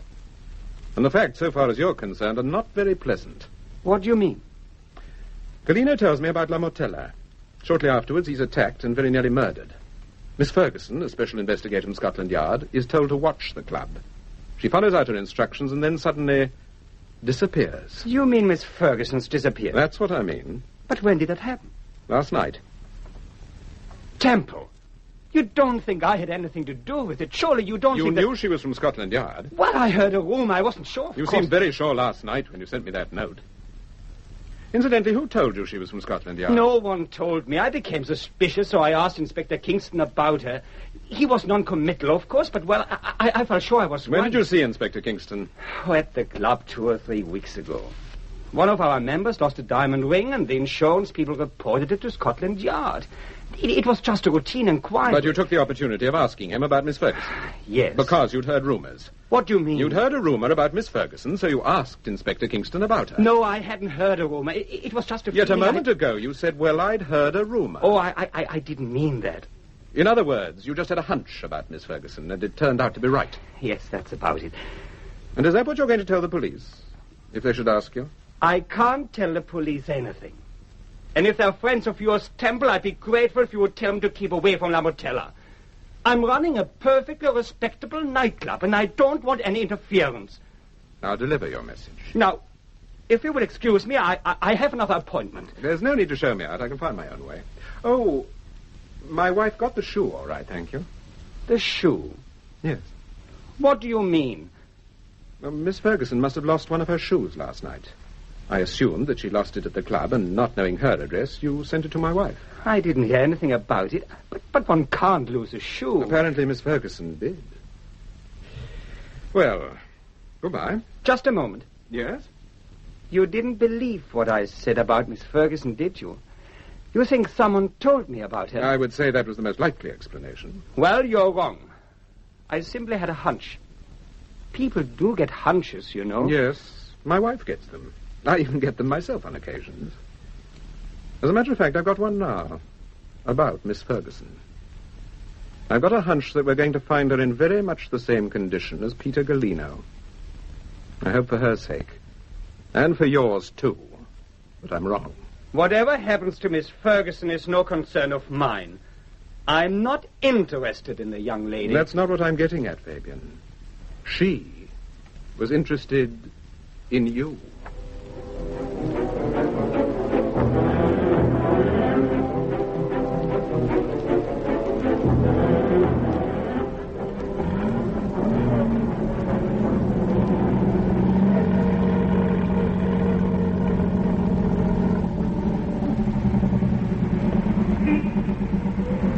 Steve! Steve! Oh, hello, darling. I didn't recognize you. I say, jolly nice car. Where did you get it from? I've hired it. Very, very nice. And very, very expensive. Mind the door. Pardon me. I'm beginning to think it would have been cheaper to have bought a new one. By the way, the insurance people rang up about the car. They wanted to know what hit it. And I said bullets. Well, what's the joke? The man couldn't believe his ears. He thought I said bullets. What? Hens, dear. Let's see. Well, did you do what I suggested? Yes, I took the dress back and I asked to see Miss Wayne. Did you see her? Yes. There wasn't any use. She just wouldn't talk about anything except the alteration. I mentioned Reynolds, I mentioned Sterling, I mentioned Fabian. I might just as well have talked about the weather. How did you get on with Fabian? Oh, not too badly. He's a pretty smooth customer. Of course he is, or he wouldn't be running La Mortella. Did you tell Miss Wayne I tried to get her on the telephone? Yes. What did she say? Nothing. She just went on talking about the dress. Oh, Paul, you should have turned left. No, I'm going to St. Matthew's Hospital. I'm seeing Galino at 5:30. Oh. I'm afraid you'll have to wait in the car. Oh, well, I'll be all right. You know, Paul, Betty Wayne is definitely worried. You think so? As soon as I mentioned Reynolds, she coloured up. She turned her back on me. There's something funny going on there, you know. Yes. Do you think Reynolds is the man Galino meant? Hamilton? Well, don't forget he was at La Mortella. But it was Reynolds who first mentioned Hamilton, remember? You know, on the telephone. Mrs. Yes, Talbot. yes, I remember. You know, I'm beginning to get a sort of intuition about this case, Paul. Good old intuition, You can laugh, but I've been right before. No, I'm not laughing, darling. I've a great respect for that good old intuition of yours. Thanks. Well, who do you put your money on this time? Wilfred Sterling? Vance Reynolds? Betty Wayne? Or Louis Fabian? You've left one out, darling. Who? Oh, Howard Gilbert. My Timothy, yes. It'd be a terrible letdown if he were guilty after all, wouldn't it?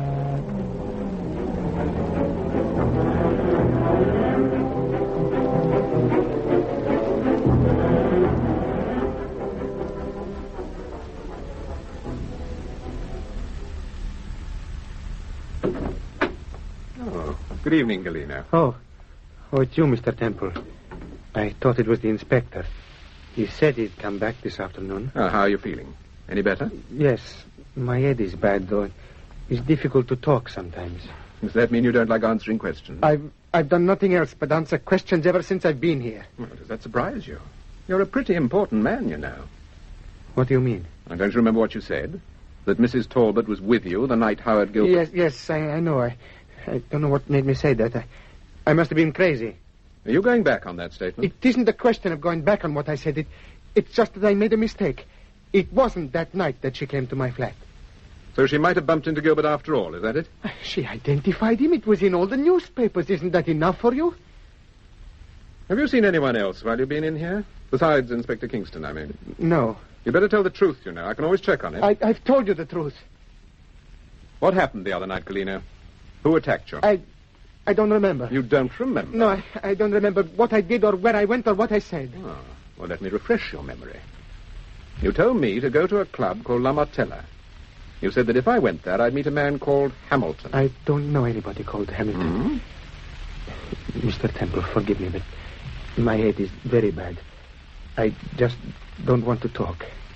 You've changed your mind, haven't you? My head is very bad. I can't talk. All right, Galino. I can't make you talk if you don't want to. But before I go, there's something I want to ask you. But it's all right. No need to get excited. I just want you to tell me something. The other night, you said the first time you met Mrs. Talbot was in a reference library in Tottenham Court Road. Well? What day was that, Galino? Do you remember? Yes, I told you it was a Monday, December the 9th. You sure? Yes, of course I'm sure. Now I've told you I'm not going to answer any more questions. No, just one more thing. Not important, but it's something I'd like to know. Was it raining when you went into the library? What are you getting at? Oh, it's a perfectly simple question. Was it raining? No, it wasn't. As a matter of fact, it was a very nice day. A very nice day. Thank you, Galino. You've been most helpful. I quite agree, Mr. Temple. On the other hand, if Howard Gilbert didn't commit the murder, then who did?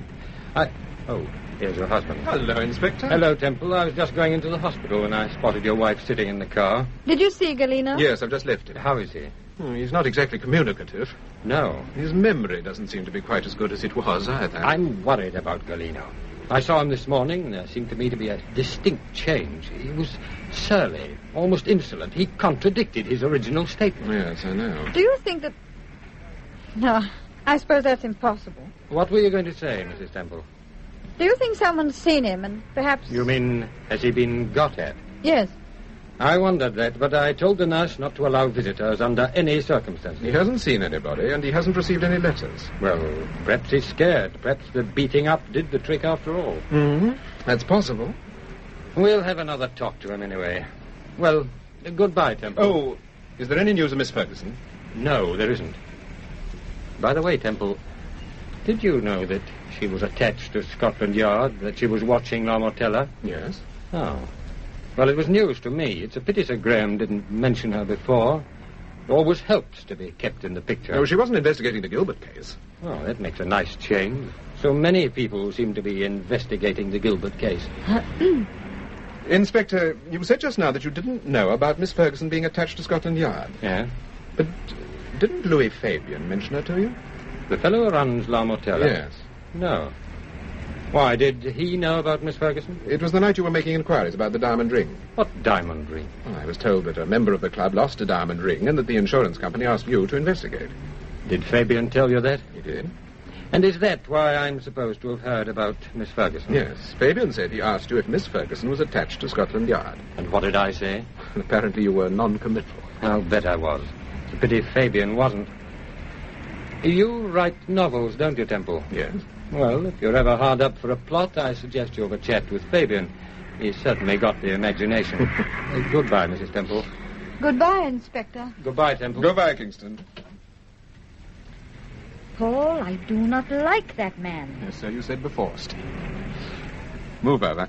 It's all right, dear, I'll drive. Steve, please move over. No.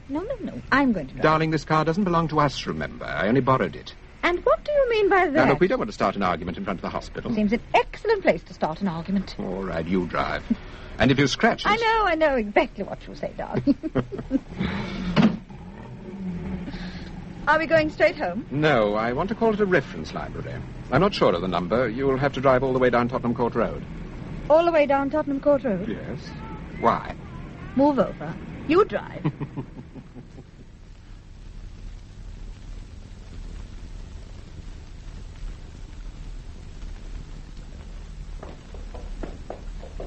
Good evening. Oh, good evening. A friend of mine called here about 6 months ago and borrowed a book from your library. From the reference library? Yes, I believe so. I was wondering if you could tell me the name of the book. Oh, well, that's a little difficult, Mr... Temple, Paul Temple. Oh, well, have you the exact date, Mr. Temple? Yes, it was a Monday, December the 9th. I see. What exactly happens here when you ask for a book? Well, you look up the catalogue, decide which book you want, then write the number of the book with your name and address on a slip of paper. We take the slip and give you the book. You can't take it away, of course. You've got to read it on the premises. I see. And what happens to the slip? Well, we're supposed to file them, but... Well, sometimes they get destroyed. However, we can try.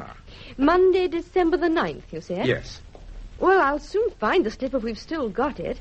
Monday's a pretty slack day. Good. Oh, what's the name of your friend? Talbot, Mrs. Mary Talbot. All right, Mr. Temple. I'll see if I can find it. Just take a seat. I shan't be long. Thank you. Why on earth do you want to know the name of the book? I'm rather curious, that's all. Yes, but why?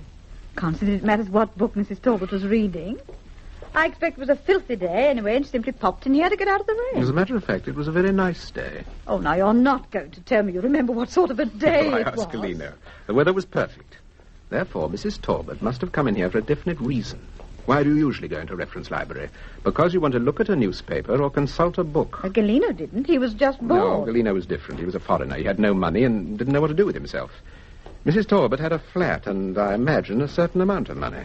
Yes, but surely she wasn't the type to use a reference library. That makes her visit all the more curious. You've been lucky, Mr. Temple. I found the slip. Monday, December the 9th, Mrs. Mary Talbot, Soho Square, London, That's West it. 1.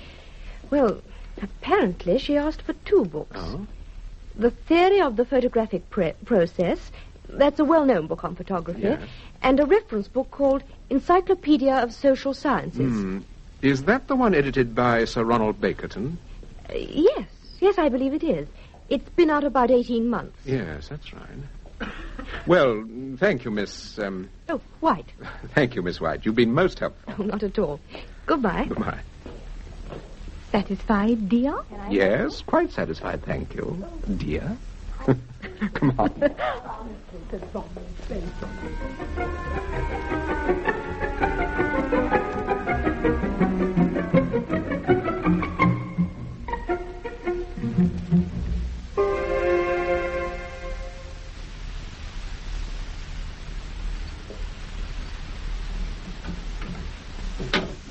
Oh, hello, Charlie. I thought you were going out this afternoon.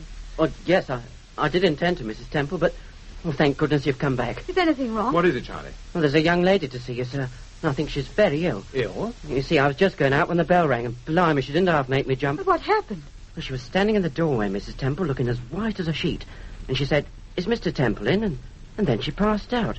Cord didn't half have a job with her. Did you ring for a doctor? No, I tried to get hold of you, Mr. Temple. I phoned Scotland Yard, but they said you weren't there. Where is she now? She's in the setting room on the settee. I didn't know what to do with her, Mr. Temple. I thought... Right, come on, please. Yes. Oh, Paul, it's Lynn Ferguson. Lynn? Who is it? It's Paul Temple. Lynn, are you all right? What happened? Where have you been? They dropped me outside your house. I was told that... Lynn, tell us what happened. What happened after we left you? I walked part of the way towards my apartment, and then... Oh, Paul, is she going to be all right? Ring for Dr. Lester. You'll find the number on my desk. No, wait. Wait, I'll be all right. What happened, Lynn? He gave me something, an injection. I don't know what it was. Who's they? Hamilton. Hamilton? Have you seen him? Present Peter Cook as Paul Temple and Marjorie Westbury as Steve in Paul Temple and the Gilbert Case, the new Francis Durbridge serial in 8 episodes. Episode 6, A Warning from Miss Wayne.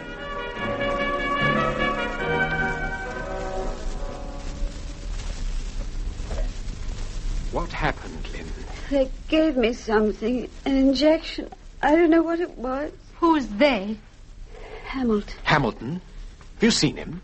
Yes, I've seen him. Well, Lynn, can you tell us about it? Do you think I could have a drink of water? Yes, of course. Charlie, a glass of water, quickly. Okie dokie. Oh, Sir Graham Forbes is here, sir. Come in, Sir Graham.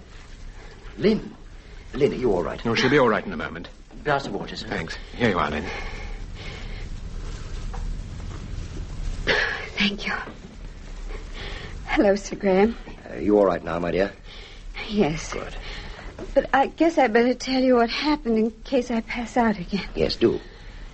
After Mr. and Mrs. Temple dropped me, I got almost as far as my apartment. And then a car suddenly drew into the sidewalk. Now, I was pushed inside it.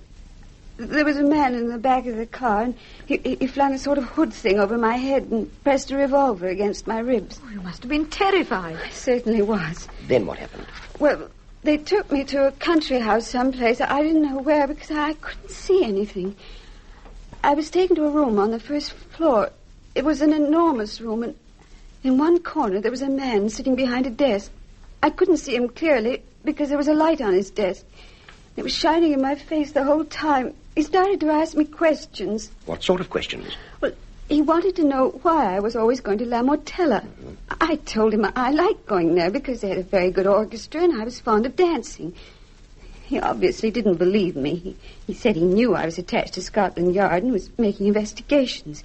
He wanted to know what the investigations were. Did you tell him? No, at least not at first. I stuck to my story. But then he became very curious about the person you were interested in, Mr. Temple. You mean Hamilton? Yes. He kept asking me time and time again if I knew anything about Hamilton. And I kept repeating, no, I'd never heard of him. And suddenly he lost his temper. He said I was lying and that I'd been sent to La Mortella to try and find Hamilton and to investigate the Gilbert case. Well, naturally, I denied this. Of course. Go on. Well, when they realized that I wasn't going to tell them anything, they gave me an injection. I felt terrible. I've never felt so frightened. Oh, you're all right now, Lynn. Don't upset yourself. I told the truth, Sir Graham. I'm sorry, I couldn't help it. Now, don't worry, I tried hard not to, but it wasn't any use. Don't worry about it. What was it you told them? That I suspected La Mortella was being used by drug smugglers as their headquarters. I said I'd never heard of anyone called Hamilton until you mentioned the name. What did they say? Well, that seemed to satisfy them. In fact, oddly enough, it changed the whole situation. How do you mean? You mean they were relieved when you told them that you were not investigating the Gilbert case? Yes. It was obvious that my drug investigations didn't interest them in the slightest. Go on, Lynn. Finish your story. Well, then they made me lie down, and someone took one of my shoes away. I must have dozed off, because when I woke up, I was in the car again. They released me just around the corner. As I got out of the car, I heard someone say, "You're opposite Mr. Temple's place, Miss Ferguson." I see. Lynn, how many people did you see? Altogether, I mean. 4. Would you recognize them again? I might recognize the man who stopped me. And what about the others? I doubt it. From what you've told us, I should imagine that the only important person was the man who asked you the questions. Yes, I think so. And you think he was Hamilton? I feel sure he was. Why? Because the man in the front of the car wanted to ask me questions, but the driver lost his temper and said, "Shut up, Hamilton will do the questioning." I was in such a state I didn't really take it in at the time, but when we got to the house and the man behind the desk started asking the questions, I suddenly realized who he was. Good, Lynn. Fine. Now, this will help us a lot. Do you think the driver realized you'd heard him mention the name Hamilton? Oh, no, I'm pretty certain he didn't, because he spoke very quietly. But you know, sometimes in a car you can hear the slightest whisper. Yes, luckily. I suppose Hamilton is just a covered-up name for the person who's behind all this. Yes, of course. And you think it's someone we already know? Possibly. You say you didn't recognize this man at the desk, Lynn. No, and yet at one time I wondered if it could be Fabian. Fabian? Well, he was so interested in my reason for going to La Mortella. As far as I can make out, that was the only reason they picked you up. Yes, it's my bet it was Fabian. You mean Fabian is Hamilton? Yes, Steve. But why did they take my shoe away? But that's it. You've got it. Yes, they sent it to Mrs. Temple as a warning. A warning? Yes, to remind us of what happened to Brenda Sterling, June Michael, and Mrs. Talbot. I see. I expect you thought the same thing might happen to me. It certainly crossed our minds, Lynn. However, now that you're safe, I'd better ring Kingston. May I use your phone, Temple? Yes, of course. I shall tell the inspector to keep a very close watch on La Mortella. Does that mean that you now think that Gilbert is innocent? And that Fabian murdered Brenda Sterling? I don't know about that, Steve. But I certainly think he's the Mr. Hamilton we've heard so much about. Well, if you think that, Sir Graham, we'd both better keep an eye on him. It looks as if your dancing's going to improve, darling.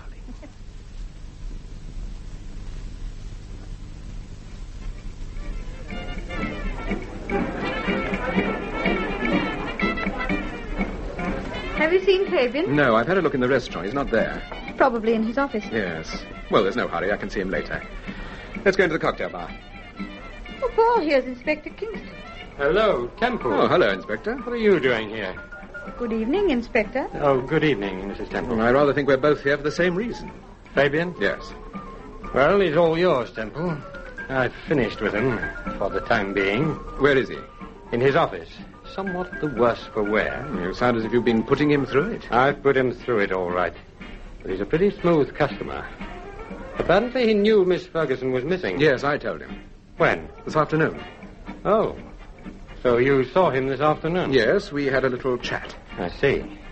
You amateurs seem to get around one way and another. Does Fabian know that Miss Ferguson's been found? Yes, I told him. Was he surprised? Not unduly. Well, he's all yours. Good night. Good night, Kingston. Oh, by the way, there are 2 old friends of yours in the cocktail bar. No? Reynolds and Miss Wayne. I don't know if they've been having a row or not, but, well, things weren't too harmonious 10 minutes ago. Did you speak to them? No, they didn't see me. Good night. Good night, Inspector. I don't know why Sir Graham keeps that man. Arrogant and self-opinionated. Darling, you mustn't have prejudices. He's an extremely clever man. Come on, let's go to the cocktail bar.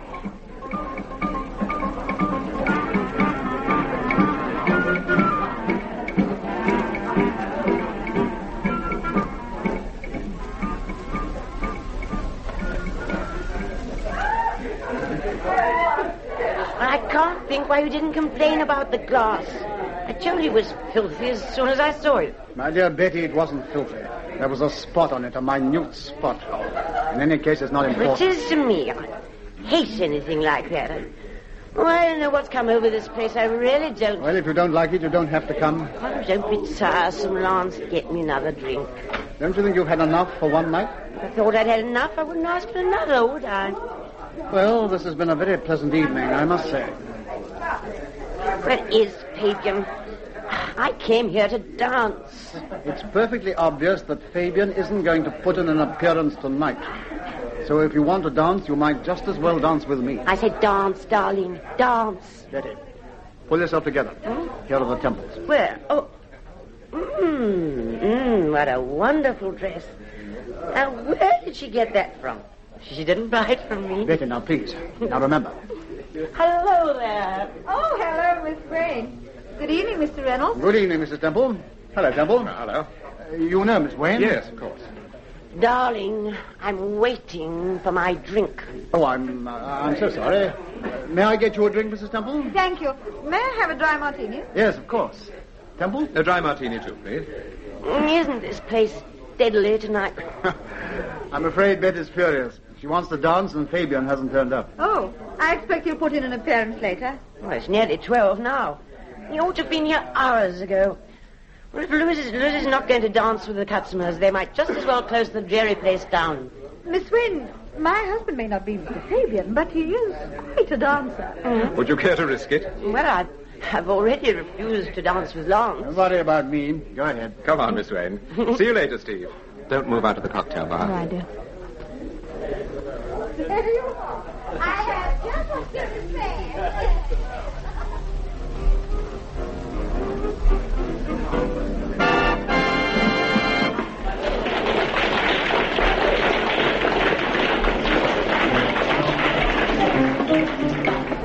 Do you want to carry on? Why not? Your wife underrated you. You're a very good dancer, Mr. Temple. Thank you. And thank goodness a silent one. Lance talks the whole time and never stops. Really? It's infuriating. Miss Wayne, you remember when Steve and I called round the other night? Yes. I believe I told you we saw Wilfred Sterling. You said you thought you'd seen him. Oh, we saw him, all right. He'd just left your flat. Listen, I told you then, and I'm telling you now. Wilfred Sterling hasn't been near my flat. Is that the truth? Yes, that's the truth. All right, I believe you. Well, that makes a nice change anyway. It's a very nice dress you're wearing. What do you know about dresses? Well, judging from the number you've sold my wife, I'm practically in the business. Well, if you're in the business, where did I get this from? Well? I never make a deduction without studying the evidence. I should say it's either Steeble or Dior. Correct? Well, there you are. You see, I'm an expert. Not on dresses. I bought this in a sale straight off the peg. Well, it looks like Dior. On you, anyway.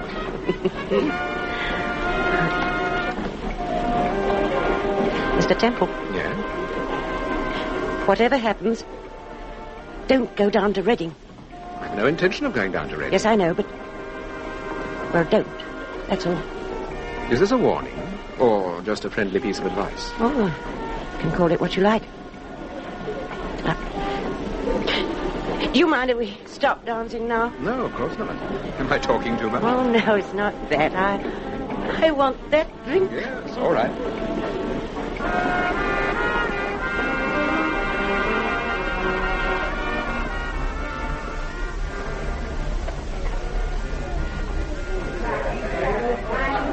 Here you are, Betty.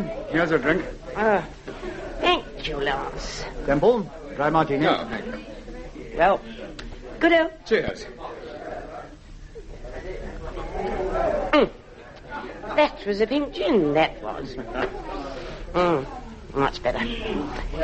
You're right, Mrs. Temple. Your husband's a very good dancer. I'm glad you've given satisfaction, darling. Well, I'm afraid there won't be anyone else left to dance with. Fabian's gone. What do you mean? It's quite a simple statement. Fabian's gone home about 2 minutes ago. No. Oh, surely not. Ask Mrs. Temple. Did you see him?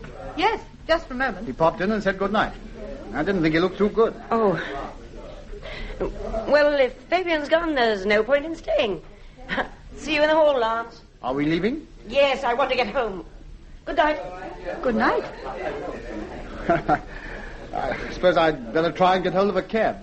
Unfortunately, my car's in dock. Now, won't you have another drink before you go? No, I don't think I will, thank you. Oh, by the way, there's a rumor that Howard Gilbert's going to be reprieved. I believe it's in the stop press of one of the papers. No, I haven't heard anything. Haven't you? Did you see the Home Secretary? It's not my job to see the Home Secretary. But I believe Sir Graham Forbes has seen him. Oh. What do you think the chances are? I don't know, Reynolds. We shall just have to wait and see. Yes. I mustn't keep Betty waiting. That would be disastrous. Good night. Good night. Was Reynolds right? Did Fabian look under the weather? Certainly did. It sounds as if the inspector really did lay into him. Yes.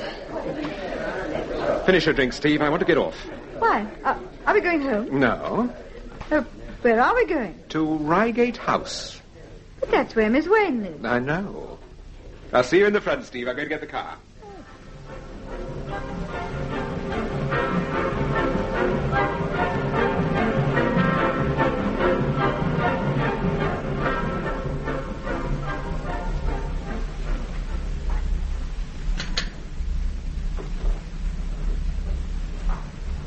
Good evening, sir. Did you ring? Yes.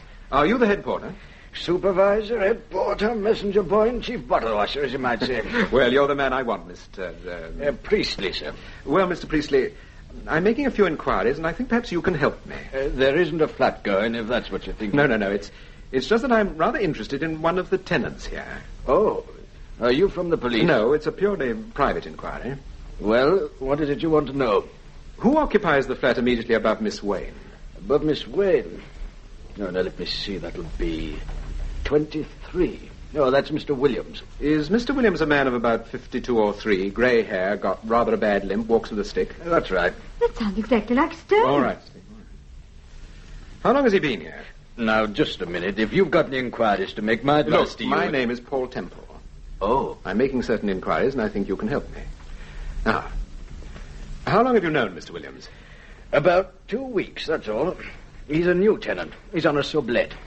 As a matter of fact, he only pops in occasionally. Has he a friend? Well, I suppose he must have, but I haven't seen him. I was a bit worried about him at first. I mean, just popping in and out 2 or 3 times a week. I said to Mrs. Priestley, he looks a respectable sort of fellow, but... Well, I don't like it. And what did Mrs. Priestley say? Oh, well, she's more free and easy than I am. More broad-minded, you might say. She was on the stage. Ah, yes, I see. Are you representing Mrs. Williams, sir? Well, naturally, I can't divulge. Oh, I understand, sir. Well, you've been most helpful, Mr. Priestley. I'm very grateful. Oh, thank you, sir. That's very kind of you. Oh, there's just one point.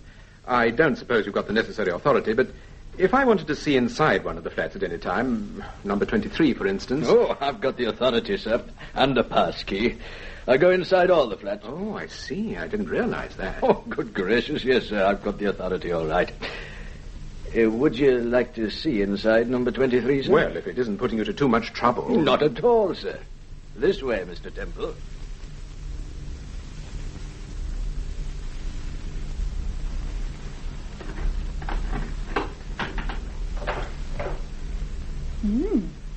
Very nice flat. That's the lounge. The bathroom's over there. There are 2 bedrooms. Are all these flats built the same? Yes, they're all the same. Do you mind if I have a look in the lounge? No, of course not. Oh, nice curtain. Who does this flat really belong to? Mr. and Mrs. Svensson. They're a Danish couple. Very nice. They usually spend 2 or 3 months abroad every year. Are you looking for something, Mr. Temple? Yes, as a matter of fact, I am. And by Timothy, I think I've found it. Careful with the settee, sir. Move that end away from the wall. Here, what's the idea? Come on, give me a hand. There, that's it. Now, there's a small case down here. I want to get hold of it. Here we are. What is it? Now, what does it look like? It looks like a portable gramophone. Yes, but it isn't. Who cleans this flat? I think Mr. Williams does it himself. If he's got a daily, I haven't seen her. Look here. What is that thing, Mr. Temple? Yes, what is it? I'll show you.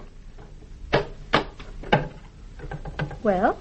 Just a minute. I've seen one of them things before, in the army. In the army? Yes, they used to put one in the Jerry's quarters and listen into what they were saying.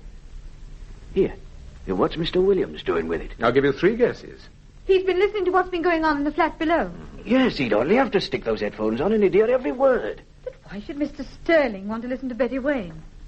Sterling, did you say? Is that what they call this bloke, Sterling? Yes. Well, he wouldn't be any relation to Brenda Sterling, the girl that was murdered. Yes, it's her father. But she worked at Conway and Races. Well? Well, so does Miss Wayne. Yes, I know. You're not representing Mrs. Williams, are you? Well, as a matter of fact, I'm not representing anybody. Unless it's Howard Gilbert. You mean you're on the Gilbert case? Yes. Oh, why? Don't you think he did it? Shh. Quiet a minute. What is it? There's someone down below. Yes, it's Miss Wayne. She's just come in. She's just closing her front door. Mr. Priestley, I've taken you into my confidence over this business. Now, I don't want you to say anything to anybody about this machine. You understand? Yes, sir. Now, give me a hand with the settee, will you? I want to put this thing back exactly as I found it. No, it's all right, Mrs. Temple. We can manage. There we are. That's it. Yeah. That's fine. Thank you. Mr. Temple. Yes? This fellow Williams, or Sterling, rather, he always slips me 10 bob every week. Well? Do I go on taking it? I mean, now I know he's up to no good. It didn't matter so much when I thought it was just a bit of slap and tickle. Begging your pardon, Mrs. Temple. Not at all. I'm broad-minded, too. But, if he's mixed up in a murder case... If you want to help me and incidentally help the police, you carry on just the same, Mr. Priestley. Be pleasant to Mr. Williams. Take the 10 shillings and forget all about tonight. Okay, if that's the way you want it. That's the way I want it. Not a word to your wife, understand? And you think I'm crazy? She'd never stop nattering. Besides, she doesn't know anything about the 10 bob. I see.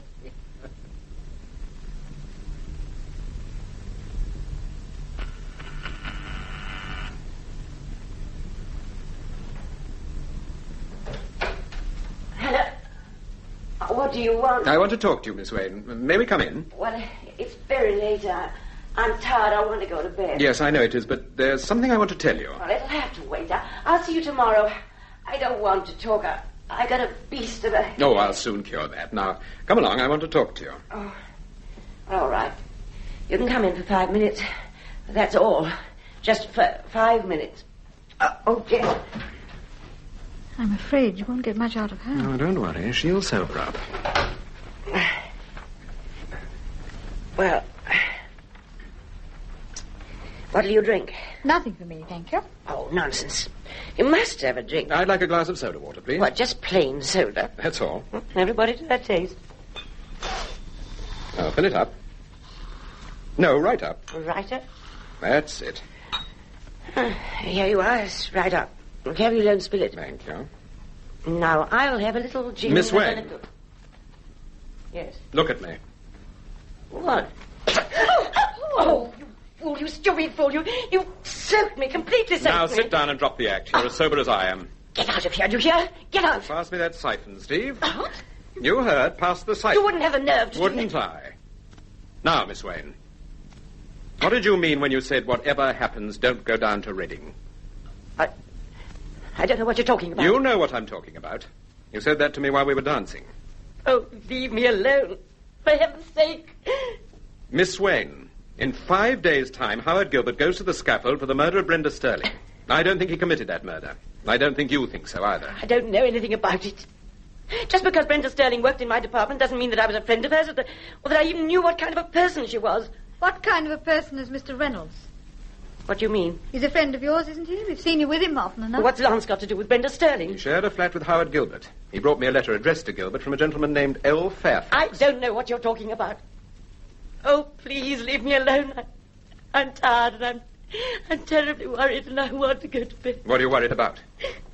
Mr. Temple, please. Don't ask her any more questions. All right. When you said whatever happens, don't go down to Reading, I think you were trying to warn me against something. Now, for some reason or other, you've changed your mind. Well, now I'm going to give you a warning. Be careful what you say in this flat. What do you mean? Have you ever seen the man who has the flat immediately above this? Mr. Svensson? No, Mr. and Mrs. Svensson are away. They've let the flat to a man called Williams. And Mr. Williams, for your information, happens to be Wilfred Sterling. Nonsense. No, you're just saying that because... Ask the porter. Ask him to describe Mr. Williams to you. Is this true, Mrs. Temple? Yes. What did you mean when you said, be careful what you say in this flat? The flat's been wired. Sterling's been listening to your conversation.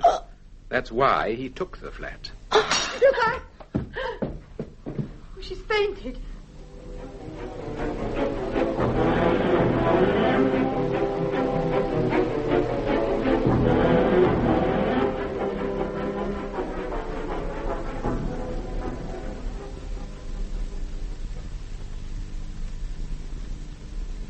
Did you turn the bathroom light out? I did. What time is it? 1:45. Tired? Yes, but I don't feel sleepy. You'd better read for a little while. Yes.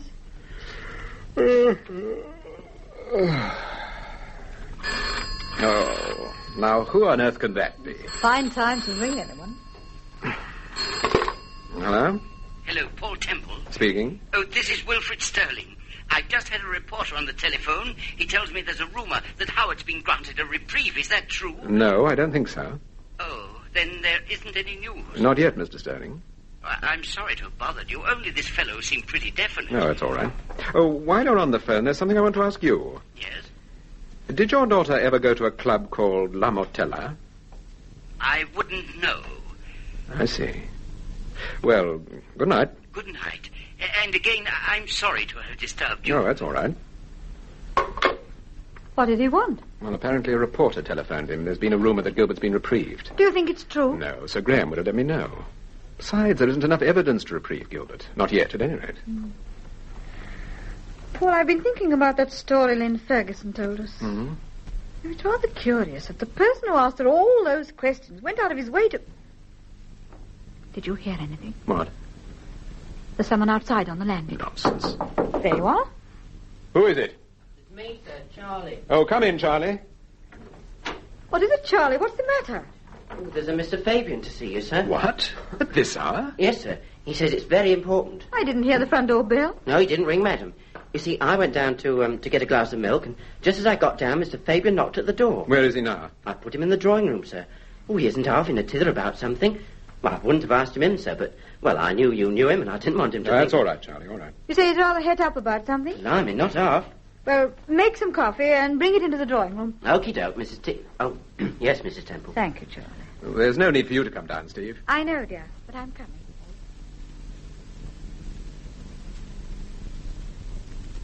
I shall make a definite complaint to the commissioner.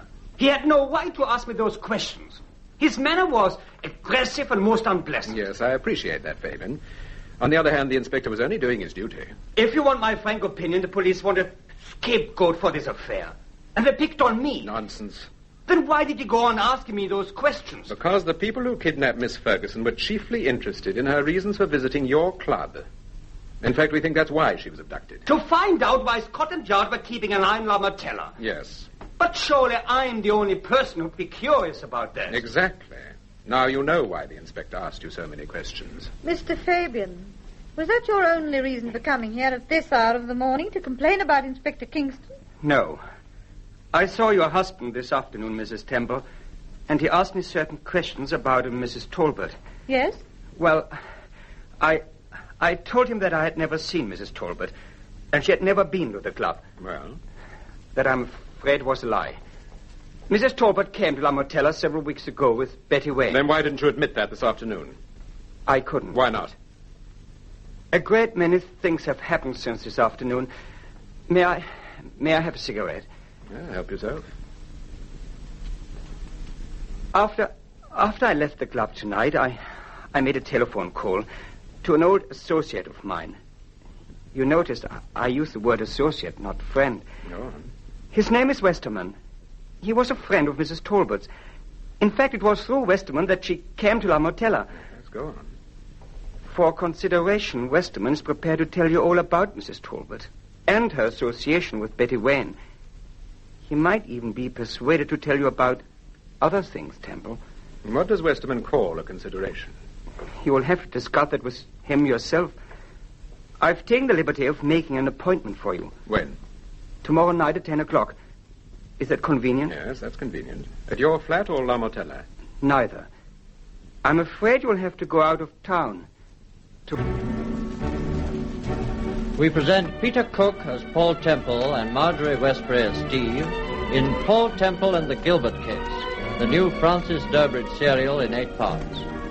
Episode 7, The Note.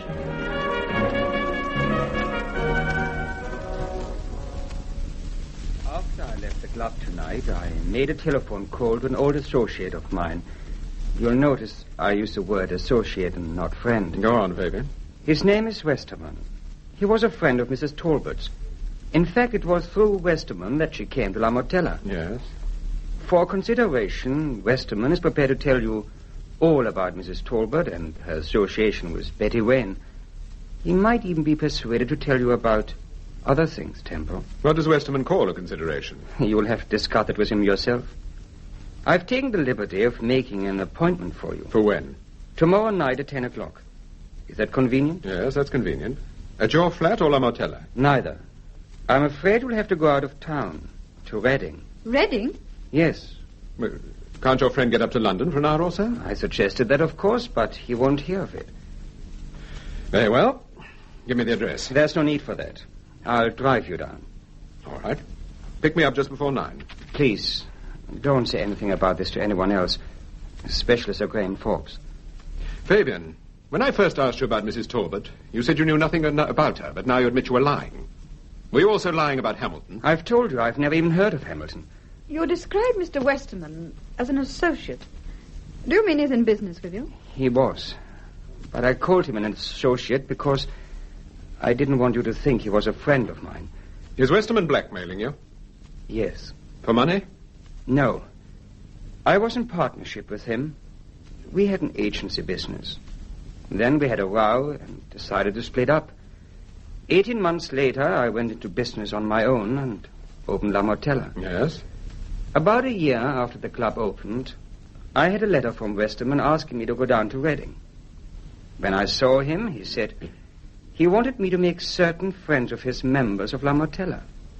2 of them had actually already applied for membership, and I had turned them down. Why?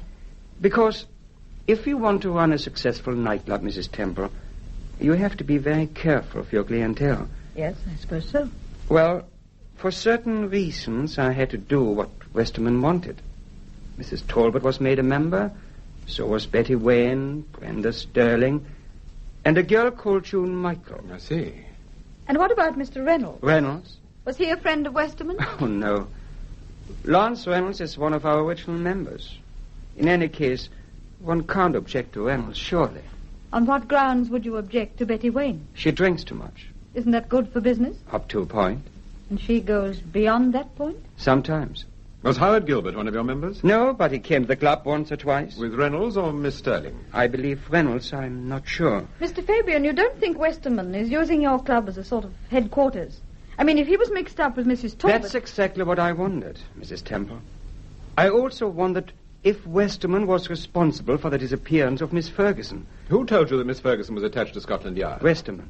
And you believed him? His information's usually pretty good, especially where the police are concerned. What What exactly was your business with Westerman? I told you we had an agency. Yes, but what kind of an agency? We bought and sold things. Did you deal in drugs? Good heavens, no.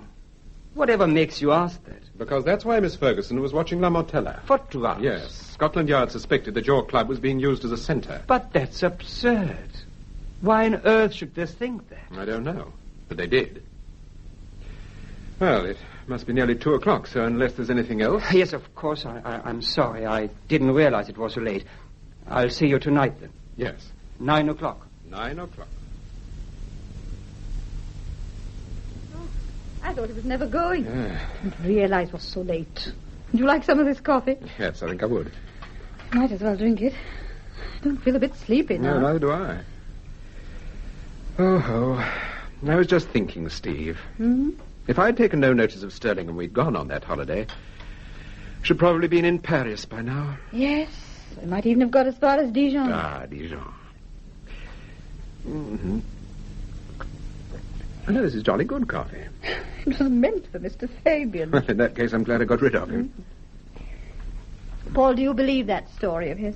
You mean about Westerman? Yes. Did you? I'm rather dubious. Rather dubious. What's happened to that good old intuition of yours? What do you mean? It was a pack of lies from start to finish. There isn't a Mr. Westerman. There never has been a Mr. Westerman. Are you sure? Of course I'm sure. Paul, I know you hate to be asked pointed questions, especially at this stage. No, far ahead. Ask me anything you like. I'm in a very good mood. Yes, you certainly are.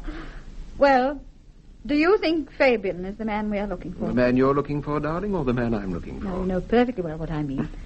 Is Fabian Mr. Hamilton? Ah, that's a pretty pointed question. I told you I was going to ask pointed questions. That's quite right, darling, you did. Look, Paul, who murdered Brenda Sterling? Was it Howard Gilbert or someone else? Someone else. Are you sure? Yes, I'm sure. Did the same person murder Mrs. Talbot? Yes. That visit we made to the reference library was quite a lucky break, wasn't it? Quite a lucky break. Paul, I think I know who it is. Do you, Steve? Yes. What are you going to do next, darling? I don't know. But I know what I'm not going to do. What's that? I'm not going down to Reading.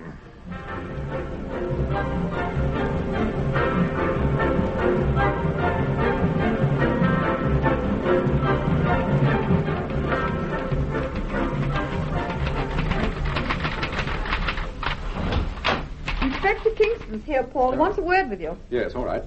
Where's Charlie? He's in the kitchen. Why? I want to see him for a moment. Oh, and Steve. Yes? Will you do something for me? What is it? I've written Miss Wayne a note.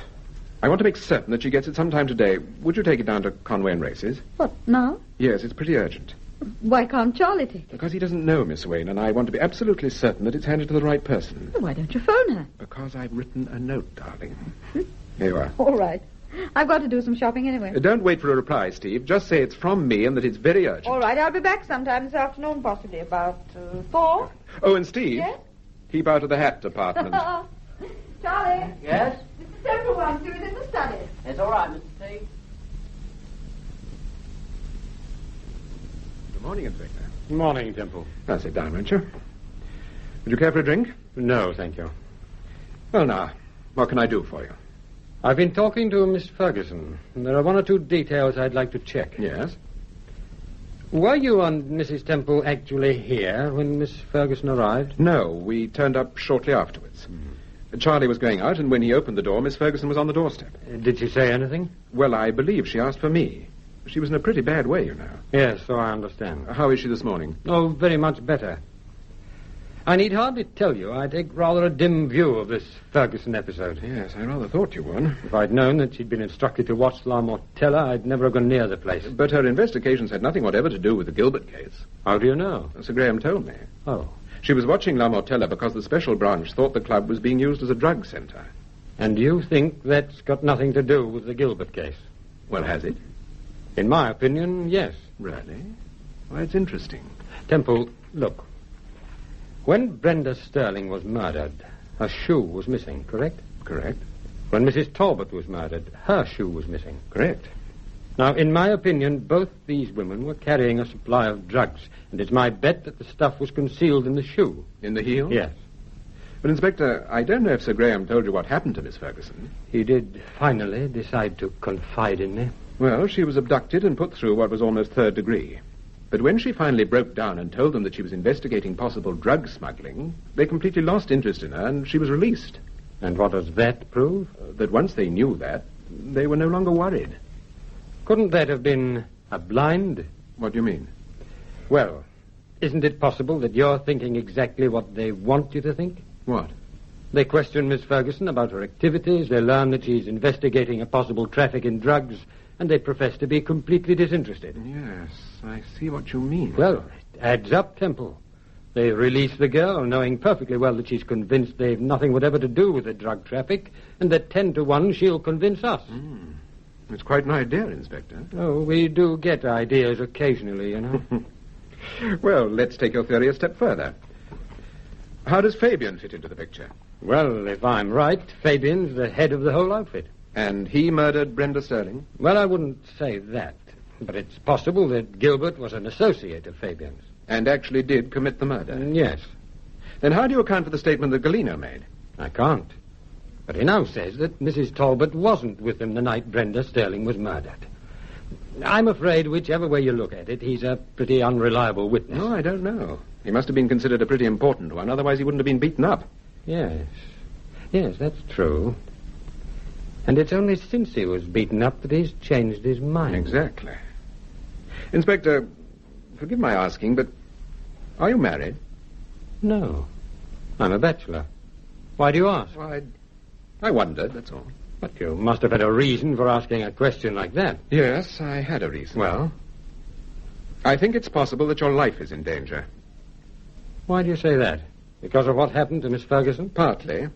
And partly because of what happened to my wife and me in Darlington Street. You mean when your car was shot to pieces? Yes. Well, if I'm in danger, it's all part of the job. There's nothing I can do about it. You can be on your guard, Inspector. Don't accept invitations, especially on the spur of the moment. I'm afraid I don't understand you. Fabian came here last night and told me that a man called Westerman could give me vital information about Mrs. Talbot and the murder of Brenda Sterling. Westerman? He's a new character. I've never heard of him. No, I don't expect you have. According to Fabian, he lives at Reading. And Fabian suggested that we went out there this evening. I accepted the invitation, but I haven't the slightest intention of going. Why not? Because I'm convinced that Westerman doesn't exist. The whole thing is a trap. Have you any reason for thinking that? I have. Did someone warn you? Yes. And I'm warning you, Inspector. Don't accept any invitations, particularly from Louis Fabian. But if you don't keep the appointment, Temple, he's hardly likely to come to me with precisely the same story. On the contrary, I think that's exactly what he'll do. And that's why I'm warning you. Why? Well, don't you see? If he thinks I'm suspicious, he daren't let the matter drop.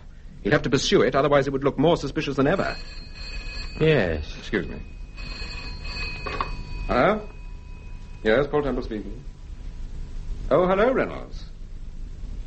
Yes? Yes, he did, as a matter of fact. Yes, last night, or rather this morning. No, of course I'm not. Yes. Thank you. Yes, I'll do that. Goodbye. Was that Lance Reynolds? Yes. The fellow's a confounded nuisance. Hardly a day passes without him ringing Scotland Yard. Yes, but if I'm ever accused of murder, I hope I have a friend like Reynolds. What do you mean? Well, he's certainly standing by Howard Gilbert. Yes, but he doesn't think Gilbert did it. A lot of people don't, but they're not doing anything about it. If you ask me, there are too many people interfering in this case. Reynolds, Sterling, Miss Ferguson... Paul Temple. Well, you said it first. No, I'm really very grateful for any help you can give us, Temple. I am a little annoyed about Miss Ferguson because I think Sir Graham ought to have taken me into his confidence before. However, I suppose, strictly speaking, she wasn't working on the Gilbert case. Well, I must be going. Oh, by the way, I meant to ask you. When you first described Lance Reynolds to me, you said he was about 45 or 6, had private means, was interested in the ladies, and was a very keen photographer. Yes. How did you know he was a keen photographer? Have you ever been to his flat? No. He's got photographs all over the place. I should think he must have taken thousands of them. Does he develop them himself, do you know? I should imagine so. Why do you ask? Oh, I wondered, that's all. Well, thanks for dropping in, Inspector. Let me know how Miss Ferguson gets on. Yes, I will indeed. Oh, and if you do get an invitation from Fabian... Don't worry. Forewarned is forearmed.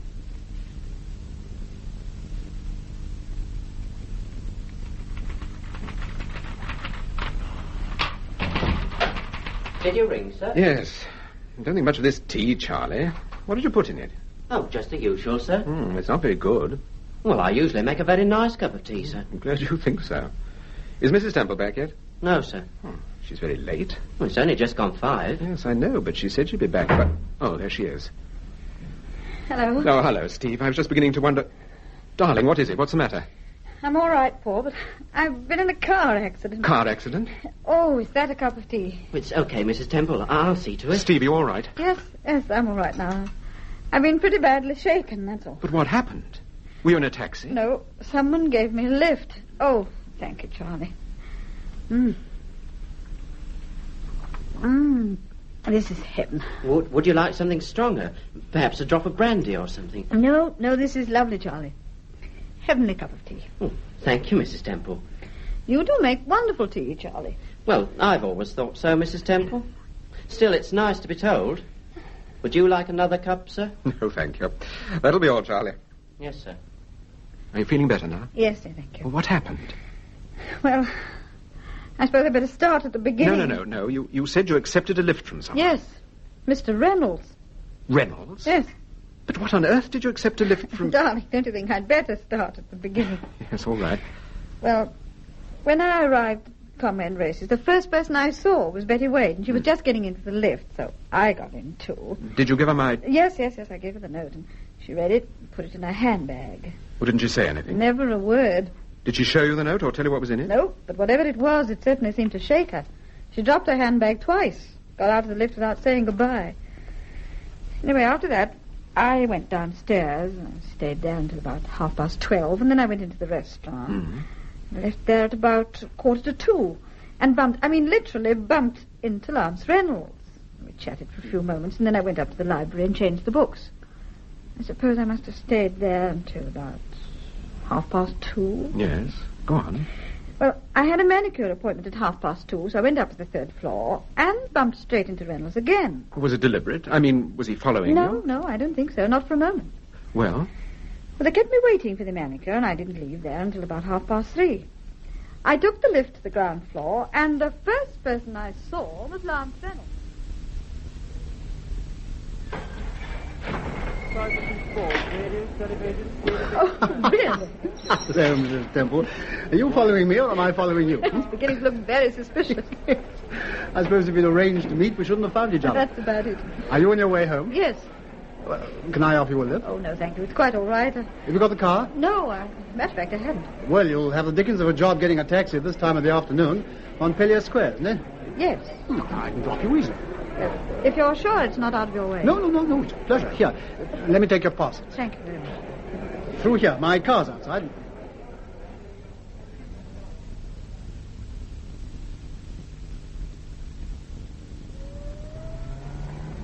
Oh, well, this is awfully kind of you. Not at all.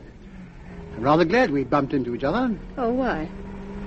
Well, the first time we met, I had the horrid feeling that we didn't quite, see eye to eye. See eye to eye? What about? Well, nothing in particular, but I felt you'd taken rather a dislike to me. Oh, well, that isn't quite the same thing. I frequently don't see eye to eye with my husband, but we certainly don't dislike each other. I'm afraid I've expressed myself rather badly. Well, the fact is, I was in rather a bad mood when I brought that letter to your house the other night. By the way, what happened about the letter? Did your husband discuss it with Inspector Kingston? Yes, I believe so. I know he discussed it with Howard Gilbert. How did you know that? Because Howard wrote to me. Oh. We were very good friends, you know, Mrs. Temple. We still are. Of course. That letter seemed to me frightfully important. After all, her diary proved that Brenda did know someone called Fairfax. Yes. Traffic seems to get worse every day. Yes. We'll soon be clear.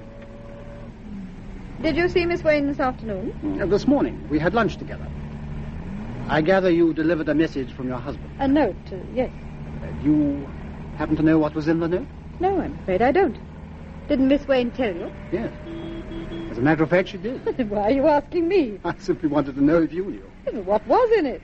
You'll have to ask your husband, Mrs. Temple.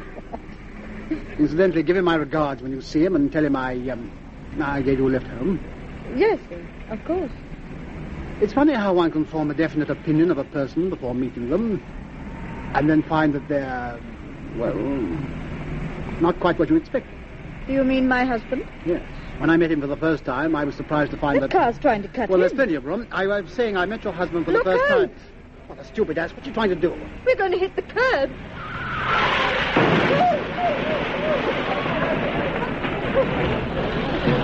I'm terribly sorry. Are you all right, Mrs. Temple? Yes, I think so. That's silly. It wasn't my fault. No, of course it wasn't. He tried to force you off the road. What happened to him? He made a pretty quick getaway. Did you get his number? No, I'm afraid I didn't. Was it done deliberately, do you think? It hadn't looked very much like it. Oh, Lord, here's the strong arm of the law. Now for a confounded rigmarole. Look, you'd better get out to the side, Mrs. Temple. It looks as if your door's jammed. I think it is, yes.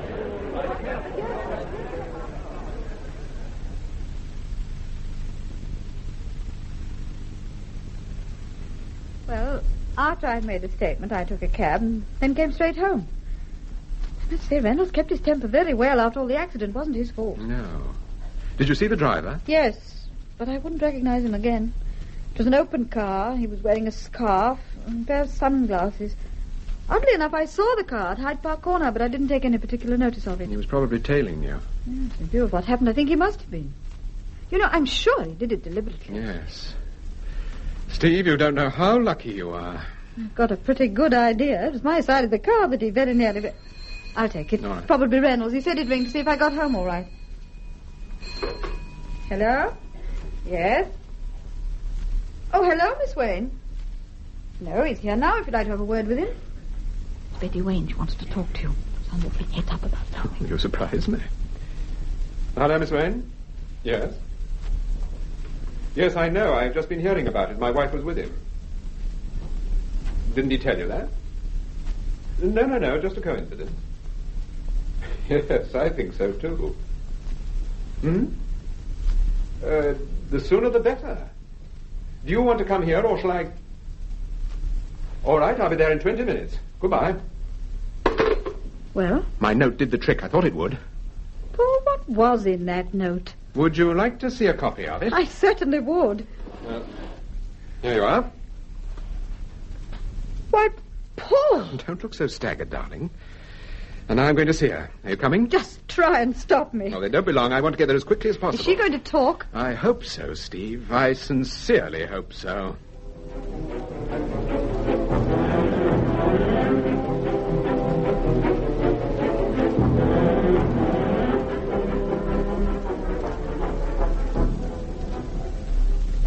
But I can't understand how you knew the accident was going to happen.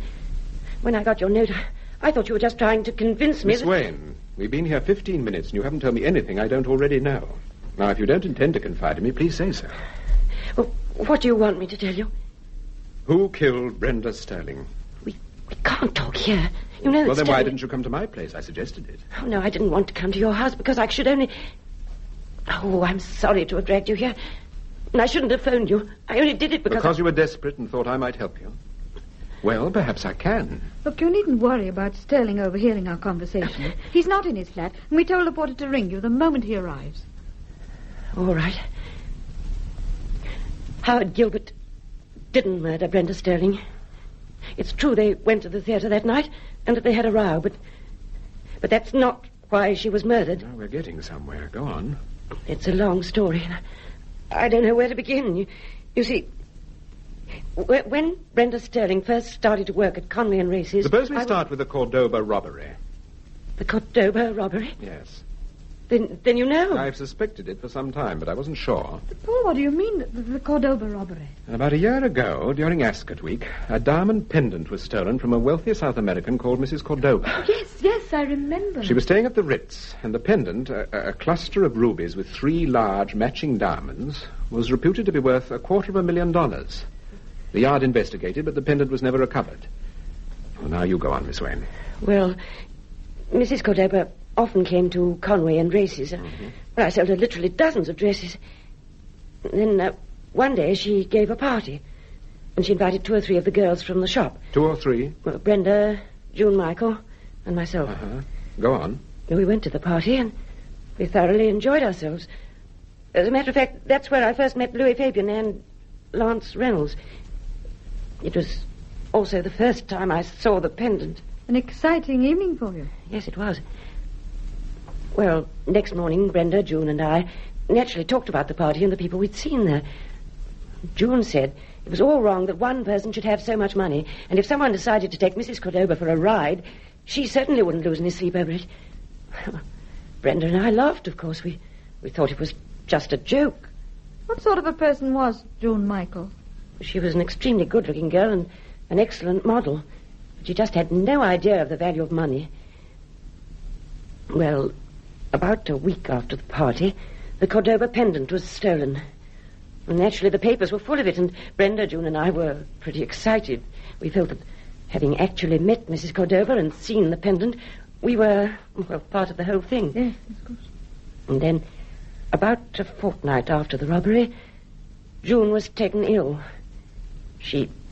When she came back to the shop, she looked as if she'd had a pretty bad time of it.